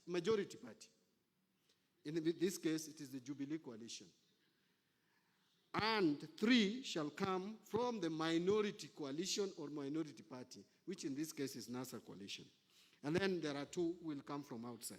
So, Mr. Speaker, our reasoning then, and which I want to persuade you to rule on, and if possible, rule affirmatively, is that you cannot fail to fire a person you hire. Even normal law of natural justice, the only thing you are required to do is to follow a process so that there is due process of the law. But, Mr. Speaker, as Honorable Tiende has put it clearly, this is clearly spelled out as an appointment in the Constitution. And again, the same Constitution speaks to the removal of an appointed member, that it can again be done through revocation of that appointment by Parliament. But, Mr. Speaker, those who have been reasoning and arguing that Parliamentary Service Commission must also follow the provisions, the removal from Parliamentary Service Commission must follow the provisions of Article 251, Mr. Speaker, just because Parliamentary Service Commission is listed under Article 248. I think where they are missing the point is that the framers of this Constitution provided exemptions and said under Article 248 that except to the extent that the Constitution provides otherwise. And I will tell you, Mr. Speaker, if you look at this Constitution, it talks about the commissions that under Article 250 in this chapter, that each commission shall consist of at least 3, but not more than 9. If you calculate the membership of Parliamentary Service Commission, Mr. Speaker, there are 10. It's the Speaker, is the 7 members coming from Parliament, and 2 members from outside. The totality of that is 10, which means it does not respect this provision. And I think that is keyword because the provision under Article 248 had already envisaged that there could be some commissions that may not strictly follow the provisions of this chapter. I can mention many other things, Mr. Speaker, including that the secretary to the commissions should be appointed by the commission. In our case, it is clearly defined in the Constitution, and you can't change it. Mr. Speaker, the other thing that I also wanted to mention about this commission is that if you follow Article 251, Mr. Speaker, it is clear that there will be a petition. That petition will be considered by Parliament, will be considered by the National Assembly. Then the National Assembly, having been satisfied with the position, will pass it. Then the President shall appoint a tribunal. Then the President, in the case of Parliamentary Service Commission, Mr. Speaker, does not appoint the commissioners. Those commissioners where the President's appointment is required are the ones which are supposed to follow the provisions of Article 251. But this Parliamentary Service Commission is a function of Parliament entirely. Actually, these are the people who fight for the welfare of members of Parliament, so to speak. These are trade unionists, Mr. Speaker. You are actually chairing a trade union for these members of Parliament. That is your basic role. The trade unions must represent the union members. And in this case, union members are members of Parliament. If we feel you are not representing us well, Mr. Speaker, we should have the space, the liberty to get you out of office so that we get people who can represent us very well. Mr. Speaker, that is why you find sometimes we are not very happy with commissioners, but we are forced to live with them for 5 years or 6 years if a commissioner has been brought from outside.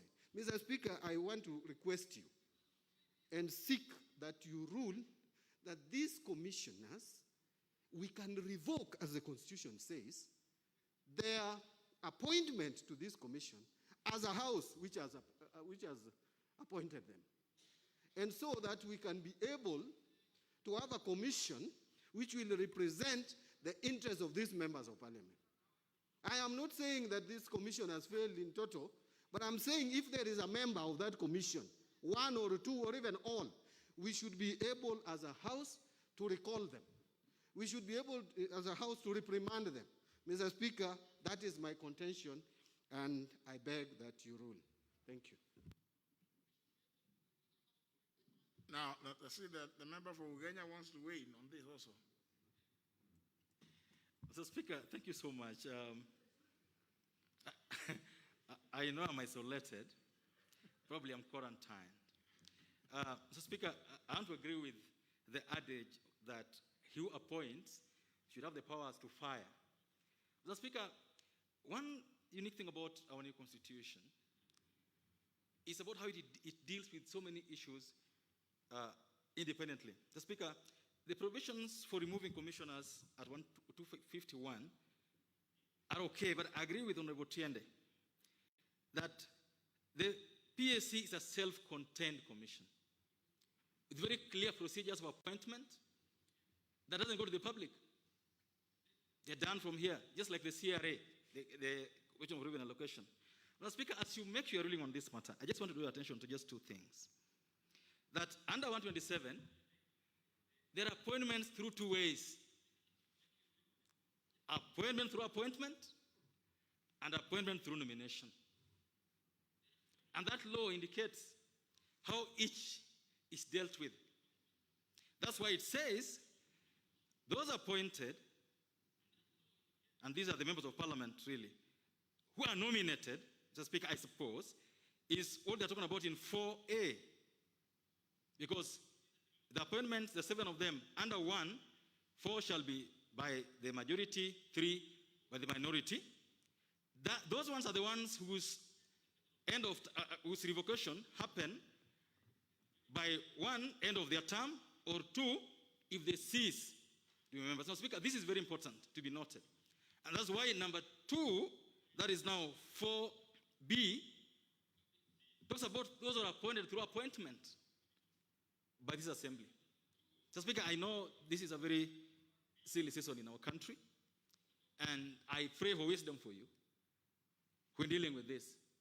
Whether you will need an amendment to the Constitution to effect what some people really so much really want, so that you don't have to bend the law to meet whimsical. Because if we intended that a member of PSC serves for 5 years, we must live with it. If you come to that conclusion, that this was the intention because of the provisions on how they're going to vacate office, it is intended that once appointed, they'll serve for their full term, or when they cease to hold office.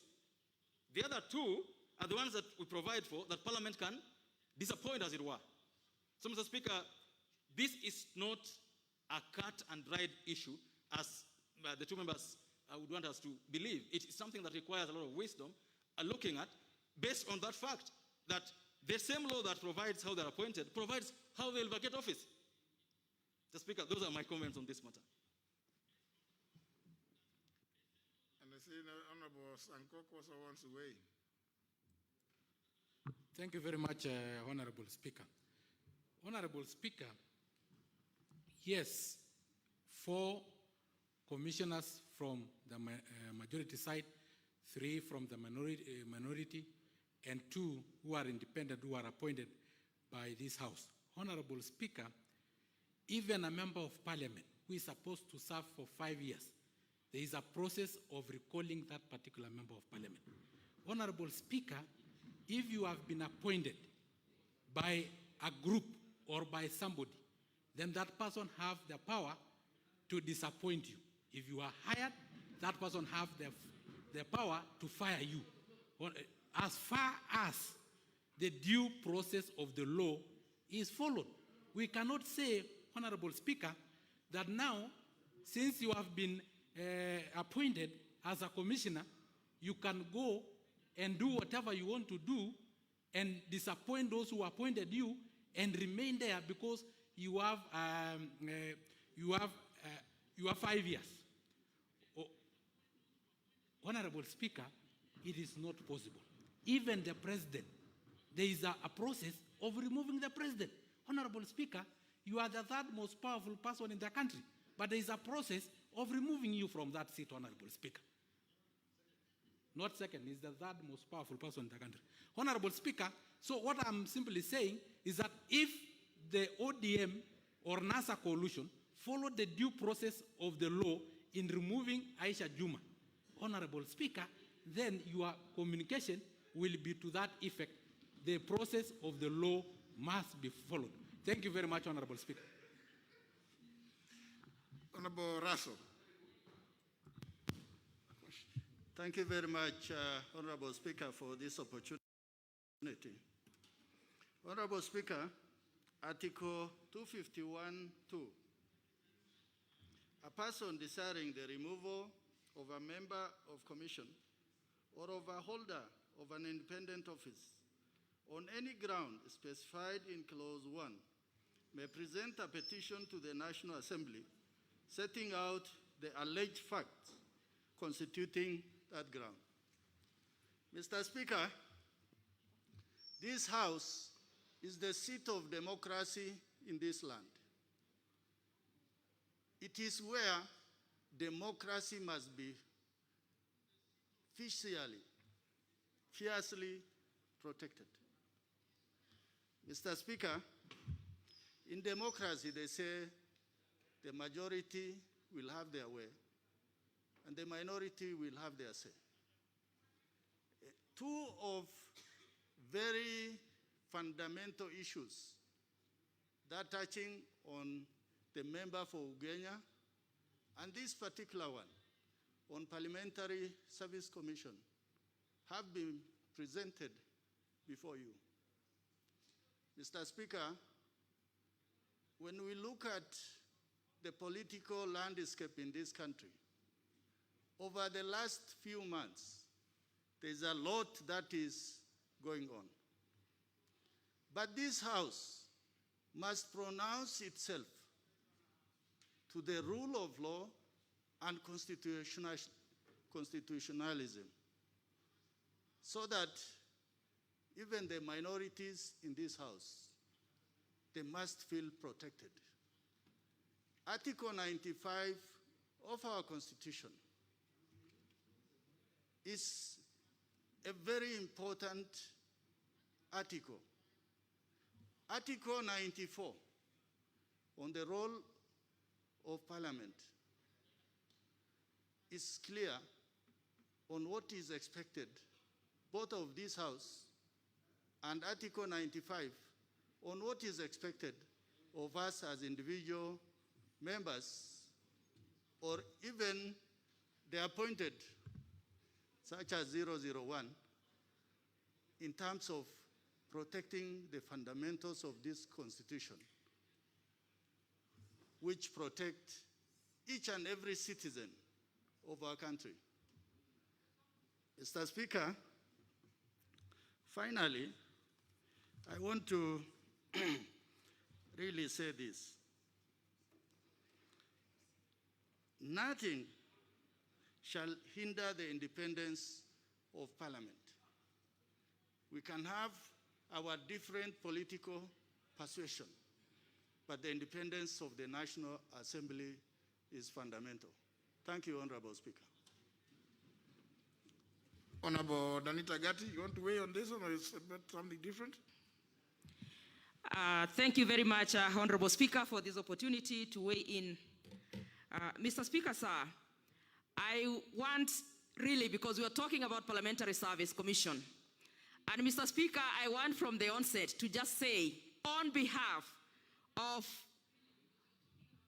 persons with disabilities, Mr. Speaker, that majority of commissions in this country, Mr. Speaker, do not obey the rule of inclusivity when also it comes to persons with disabilities. Mr. Speaker, sir, Parliamentary Service Commission And it is good we are discussing Parliamentary Service Commission, Mr. Speaker, because we have noted as members who represent persons with disabilities, Mr. Speaker, that such an important body, that is PSC, Parliamentary Service Commission, Mr. Speaker, must actually pronounce itself to where it places persons or members with disability. Mr. Speaker, sir, the composition of PSC, the Parliamentary Service Commission in this country, must also look at that issue, Mr. Speaker. We cannot say PSC can be on its own when you are looking at NGEC and when you are looking at the CAJ, that they comply. Mr. Speaker, sir, having said that, I want to say, for me, Mr. Speaker, that if a political party appoints or nominates a member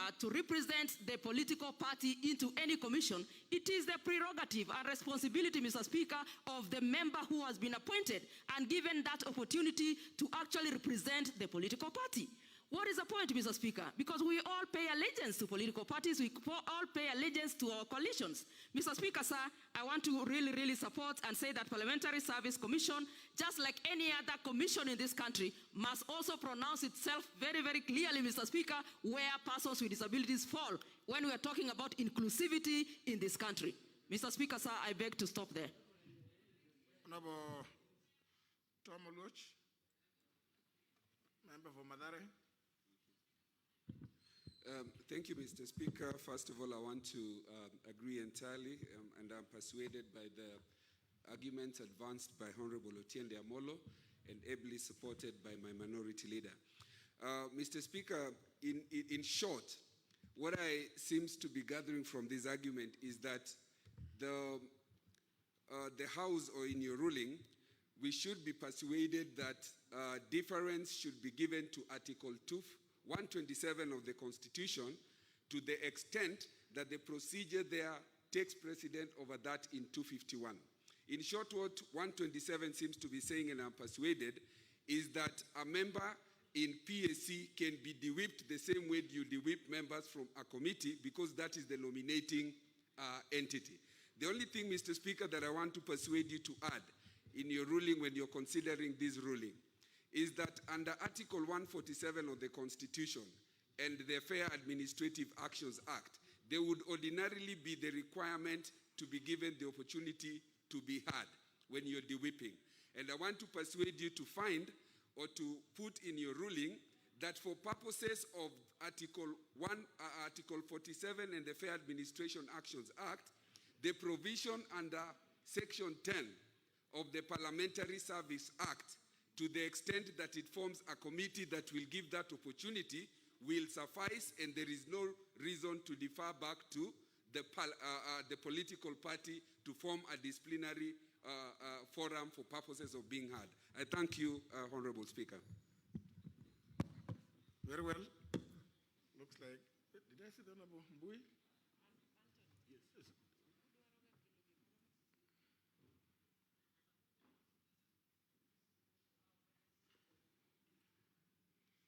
The Honorable Mbui doesn't appear to have a card.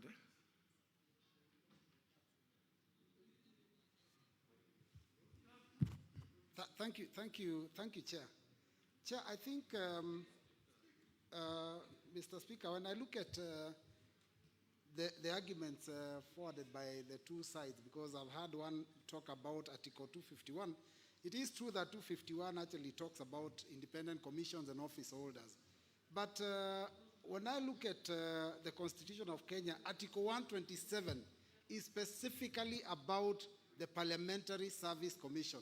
And so I want to imagine that, because this is specific about Parliamentary Service Commission, and it talks about the way by which a member can vacate office, I would be persuaded to imagine that this really is the one that we should be following, because the other one, 251, talks about all commissions and independent office holders, but this is specific to Parliamentary Service Commission, which is actually the point, or rather that is a commission that we are concerned about in this House. Thank you, Chair.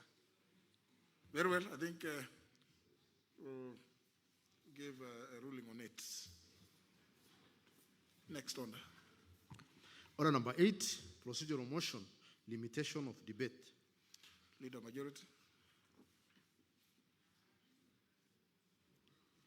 Honorable Speaker, I beg to move that pursuant to the provisions of Standing Order 91, subsection 1, And notwithstanding the resolution of the House of February 18, 2020, this House further resolves that during the sitting of the House from June the 4th, 2020 to July the 2nd, 2020, each speech in the debate on bills, motions, including special motions, sessional papers, and committee reports shall be limited as follows.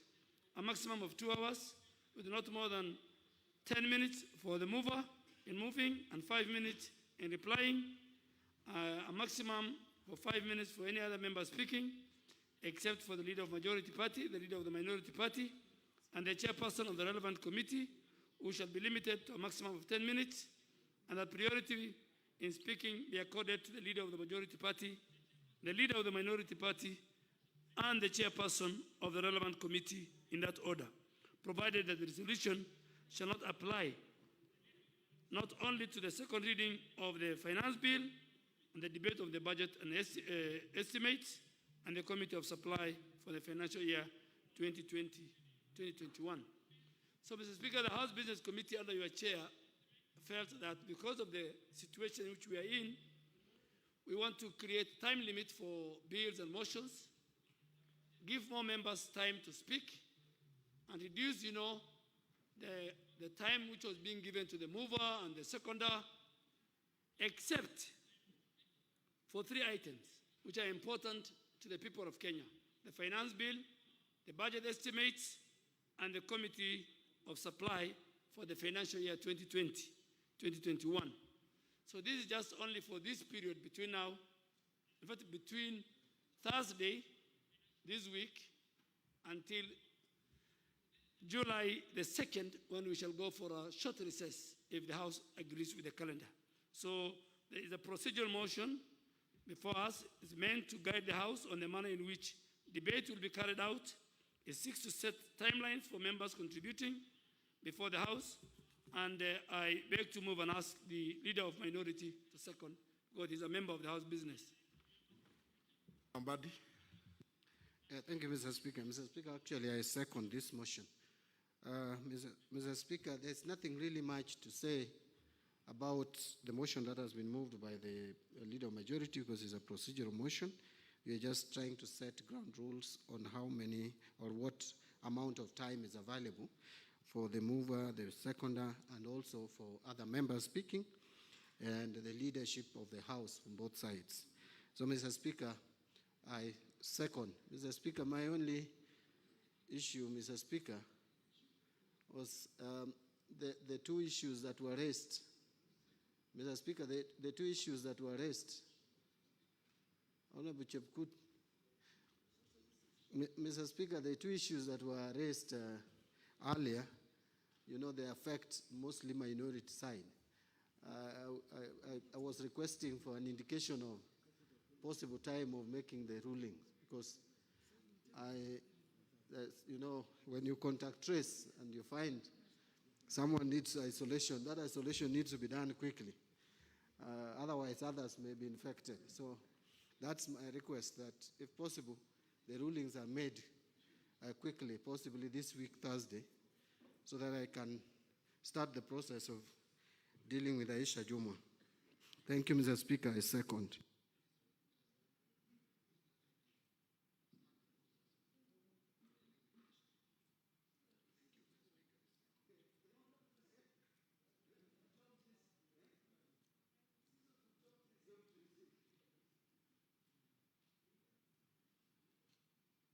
Honorable Band, we'll do it on Tuesday. Yes. I propose the question, which is that pursuant to the provisions of Standing Order 97.1, and notwithstanding the resolution of the House of February 18, 2020, this House further resolves that during the sittings of the House from June 4th, 2020, July 2nd, 2020, each speech in debate on bills, motions, including special motions, sessional papers, and committee reports shall be limited as follows: a maximum of 2 hours with not more than 10 minutes for the mover in moving, 5 minutes in replying, and a maximum of 5 minutes for any other member speaking, except the leader of the majority party and the leader of the minority party, and the chairperson of the relevant committee, who shall be limited to a maximum of 10 minutes, and that priority in speaking be accorded to the leader of the majority party and leader of the minority party, and the chairperson of the relevant committee in that order. Provided that the resolution shall not apply to the second reading of the Finance Bill 2020, debate on the budget estimates and the Committee of Supply for the financial year 2020-2021. I put the question that the motion appearing as under number 8 be approved. Will as many as of that opinion say aye? Aye. Will as many as the counter opinion say no? The ayes have it. Next. Order number 9, the referendum bill, National Assembly Bill number 11 of 2020, first reading. A bill for an act of parliament to provide for the procedure of the approval of an amendment to the Constitution by a referendum, the conduct of a referendum, referendum petitions, and for connected purposes. Next order. Order number 10, motion, alteration of the calendar of the House. Leader of Majority. I beg to move that pursuant to the provisions of Standing Order 28, subsection 4, this House resolved to further alter the calendar, that is the regular sessions for the 4th session of 2020, as amended on Tuesday, April 14th, 2020, and resolves, A, suspend its sittings of Wednesdays, morning and afternoon, during the month of June 2020, and the sitting of July 1st, 2020. B, hold sittings during the month of June 2020 as follows: morning and afternoon sittings on Tuesday, June 9th, June 16th, June 23rd, and June 30th, 2020, commencing at 10 a.m. and at 2:30 p.m. respectively. And Roman 2, afternoon sittings on Thursday, June the 4th, June the 11th, June the 18th, June the 25th, 2020 at 2:30 p.m. and C, hold as an afternoon sitting on Thursday, July the 2nd, 2020, commencing at 2:30 p.m. Mr. Speaker, I'm sure Kenyans are aware that the President and government is also trying to see how they can ease the COVID restrictions.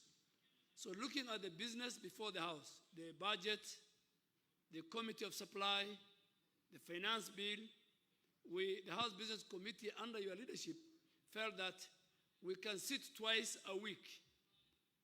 That is Tuesday afternoon, and then we allow the clerk's office to administer the necessary safety measures in the chamber on Wednesday, and then we have Thursday as a sitting in the afternoon. So Tuesday we will sit full day, then Wednesday we have a break, and then our committees can sit on Wednesdays, and which is, Mr. Speaker, very good because even the subcommittee of cabinet sometimes now sit through the virtual network on Tuesdays.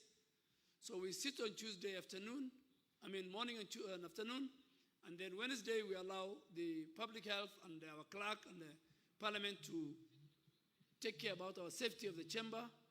And then Thursday afternoon we can have a session, so that before we go on the short recess on the July the 2nd, we will have completed the budget estimates, we will have completed the Committee of Supply, and we will have completed the Finance Bill, which is important, and it has a deadline of 30th of June 2020. So, Mr. Speaker, this was just now making sure that even Parliament cannot stay, where we had only one day in a week. Now we have 2 days in a week. Speaker, so the altering of the calendar will enable the House to conclude the business that we have, which are important, which have timelines, and is part of this session, and we do it in a timely manner. I'll ask the minority leader to support this procedural motion. Honorable Mbadi.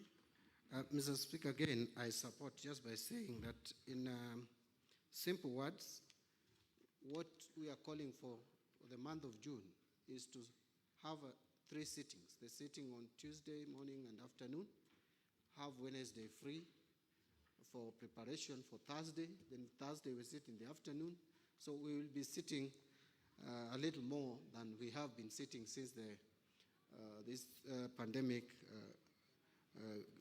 became a problem for us. So, Mr. Speaker, I just want to ask this House to agree that for the month of June, we sit on Tuesdays, and that is beginning next week. We sit Tuesday morning, Tuesday afternoon, and have a sitting for Thursday. And again, you know, this is a period, Mr. Speaker, that is very busy. We are going to deal with issues of budget, issues of appropriation bills. There is the issue of finance bill. And Mr. Speaker, I think we need these sittings. Thank you, Mr. Speaker. I second.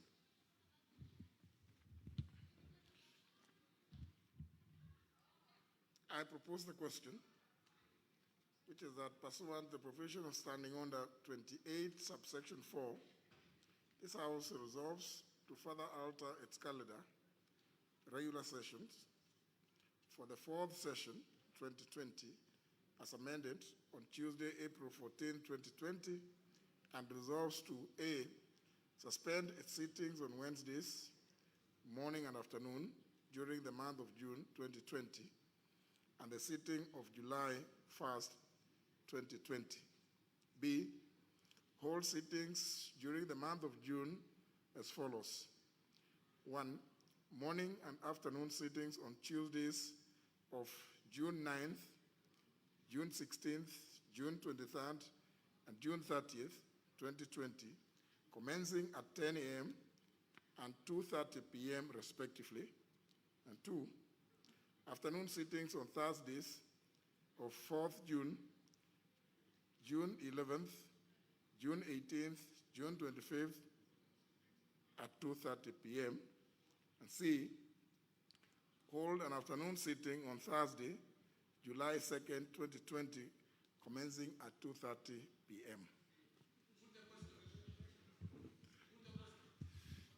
Members, I believe the issue has been explained quite clearly by the Honorable John Bandy. Just to make sure that there is more sittings. But of course, honourable members, as you are all aware, the House as a House is still at liberty, depending on business, to even increase the sitting hours on any particular day. So the House is still at liberty to do that. So I put the question that pursuant to the provision standing under 28, subsection 4, this House resolves to further alter its calendar regular sessions for the fourth session 2020 as amended on Tuesday, April 14, 2020, and resolves to A, suspend its sittings of Wednesdays, morning and afternoon during the month of June 2020, and the sitting of July 1st, 2020. B, hold sittings during the month of June 2020 as follows. Roman 1, morning and afternoon sittings on Tuesdays of June 9th, June 16th, June 23rd, and June 30th, 2020, commencing at 10 a.m. and 2:30 p.m. respectively. Roman 2, afternoon sittings on Thursdays of June 4th, 11th, 18th, 20th, and 25th, 2020 at 2:30 p.m. And C, hold an afternoon sitting on Thursday, July 2nd, 2020, commencing at 2:30 p.m. Will as many as of that opinion say aye? Aye. Will as many of the contrary opinion say nay? The ayes have it.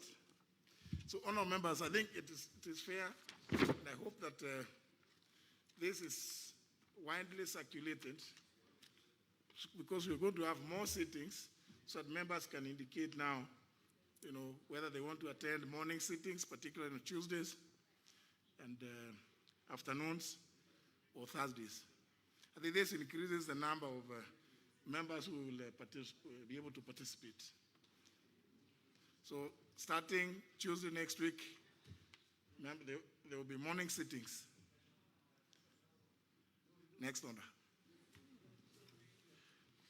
Order number 11, motion, establishment of an ad hoc committee on COVID-19 prevention, response, and management.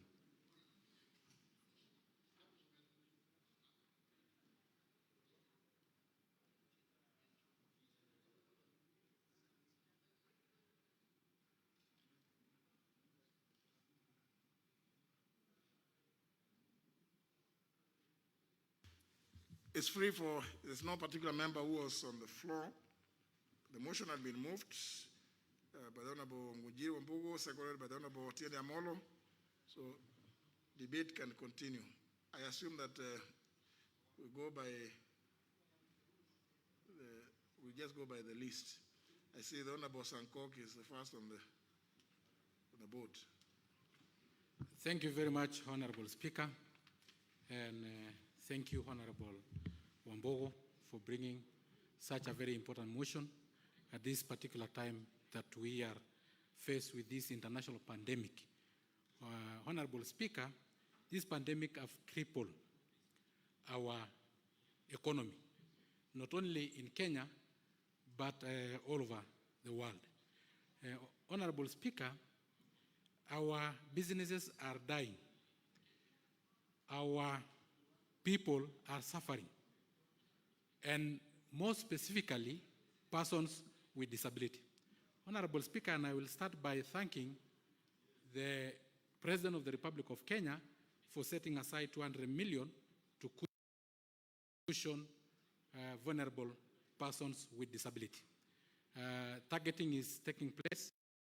Majority of them will be receiving a stipend at every end of the month to cushion them from this particular pandemic.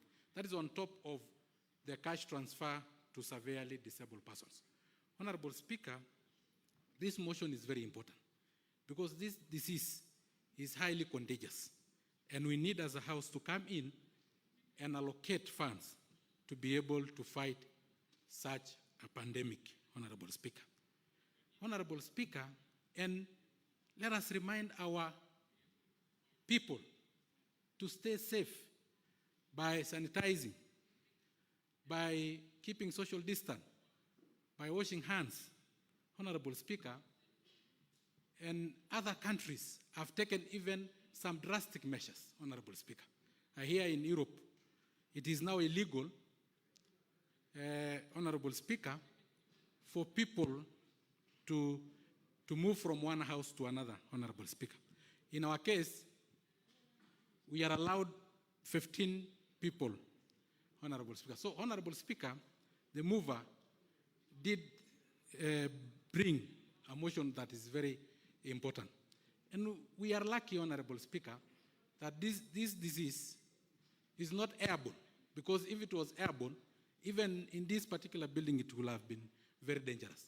We are lucky, Honorable Speaker, that this disease is not an STI, sexually transmitted, Honorable Speaker. As far as you wear a mask, keep social distance in all engagements, Honorable Speaker, it is a disease that is through contact, Honorable Speaker. Honorable Speaker, so I support this motion 100%, Honorable Speaker, so that the House will be viewed or will be seen as it is caring for its citizens, Honorable Speaker. Thank you very much, Honorable Speaker. I do support. Honorable Rosanna Pasaris. Member for Nairobi. Thank you, Madam Speaker. Madam Speaker, this particular motion was brought to the House before we broke for recess, and it was shot down for various reasons.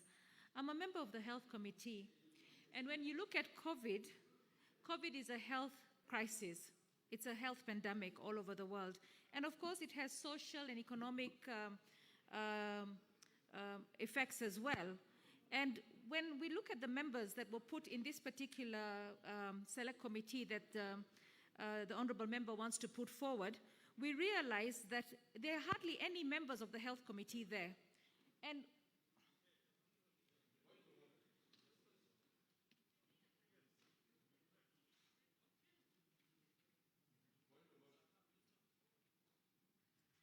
Honorable Otiende, Dr. Omolo, what's the point of order?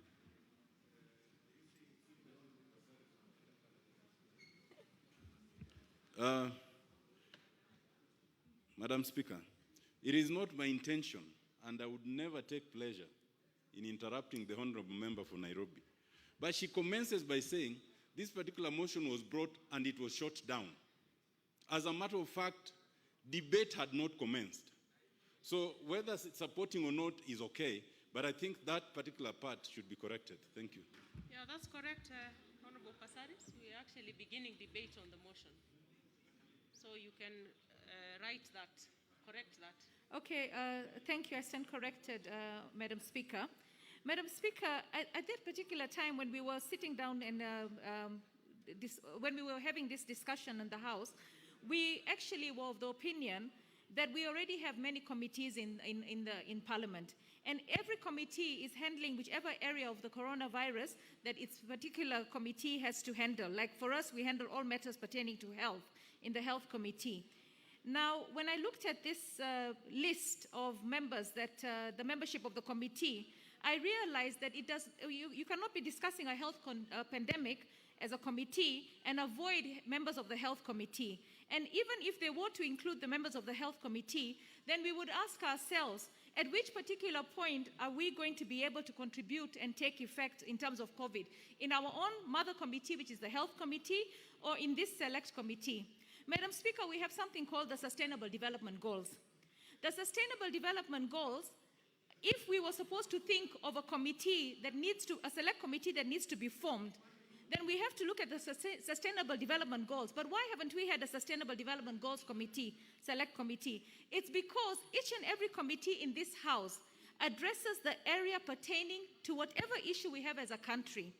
And I was just feeling that this particular COVID prevention and response management would be a duplication of what we are all doing in our various respective committees. And if it was not supposed to be a duplication, then we would be forced then to decide, maybe in the Health Committee we do not discuss matters COVID because there is now this other select committee. So it creates, I think it creates a kind of confusion because anything pertaining to COVID concerns each and every member of this House. So if you're going to form a prevention, response and management, then how do you do it and only have a few members inclusive in that decision in terms of COVID? Because here in Nairobi, we have a lot of issues, and we're also having concerns. But I feel that if we're going to have any response, it should be the entire House. It cannot be just a few particular individuals, like as we've seen here. So for me, I oppose this on the strength that all members of Parliament, duly elected, whether Senate, whether National Assembly, we are all concerned with COVID. We cannot say that just a few members are the ones who are more responsible or more concerned about COVID. And in our respective committees, I think we deal with all these matters, and I think there'll be a duplication. If there is a select committee that we need, is one that will actually deal with SDGs, because the SDGs are currently completely challenged. But even that, we are all told in our respective committees to handle matters pertaining to the SDGs. So for me, Madam Speaker, I oppose. Let's have the Honorable Denita Gatti.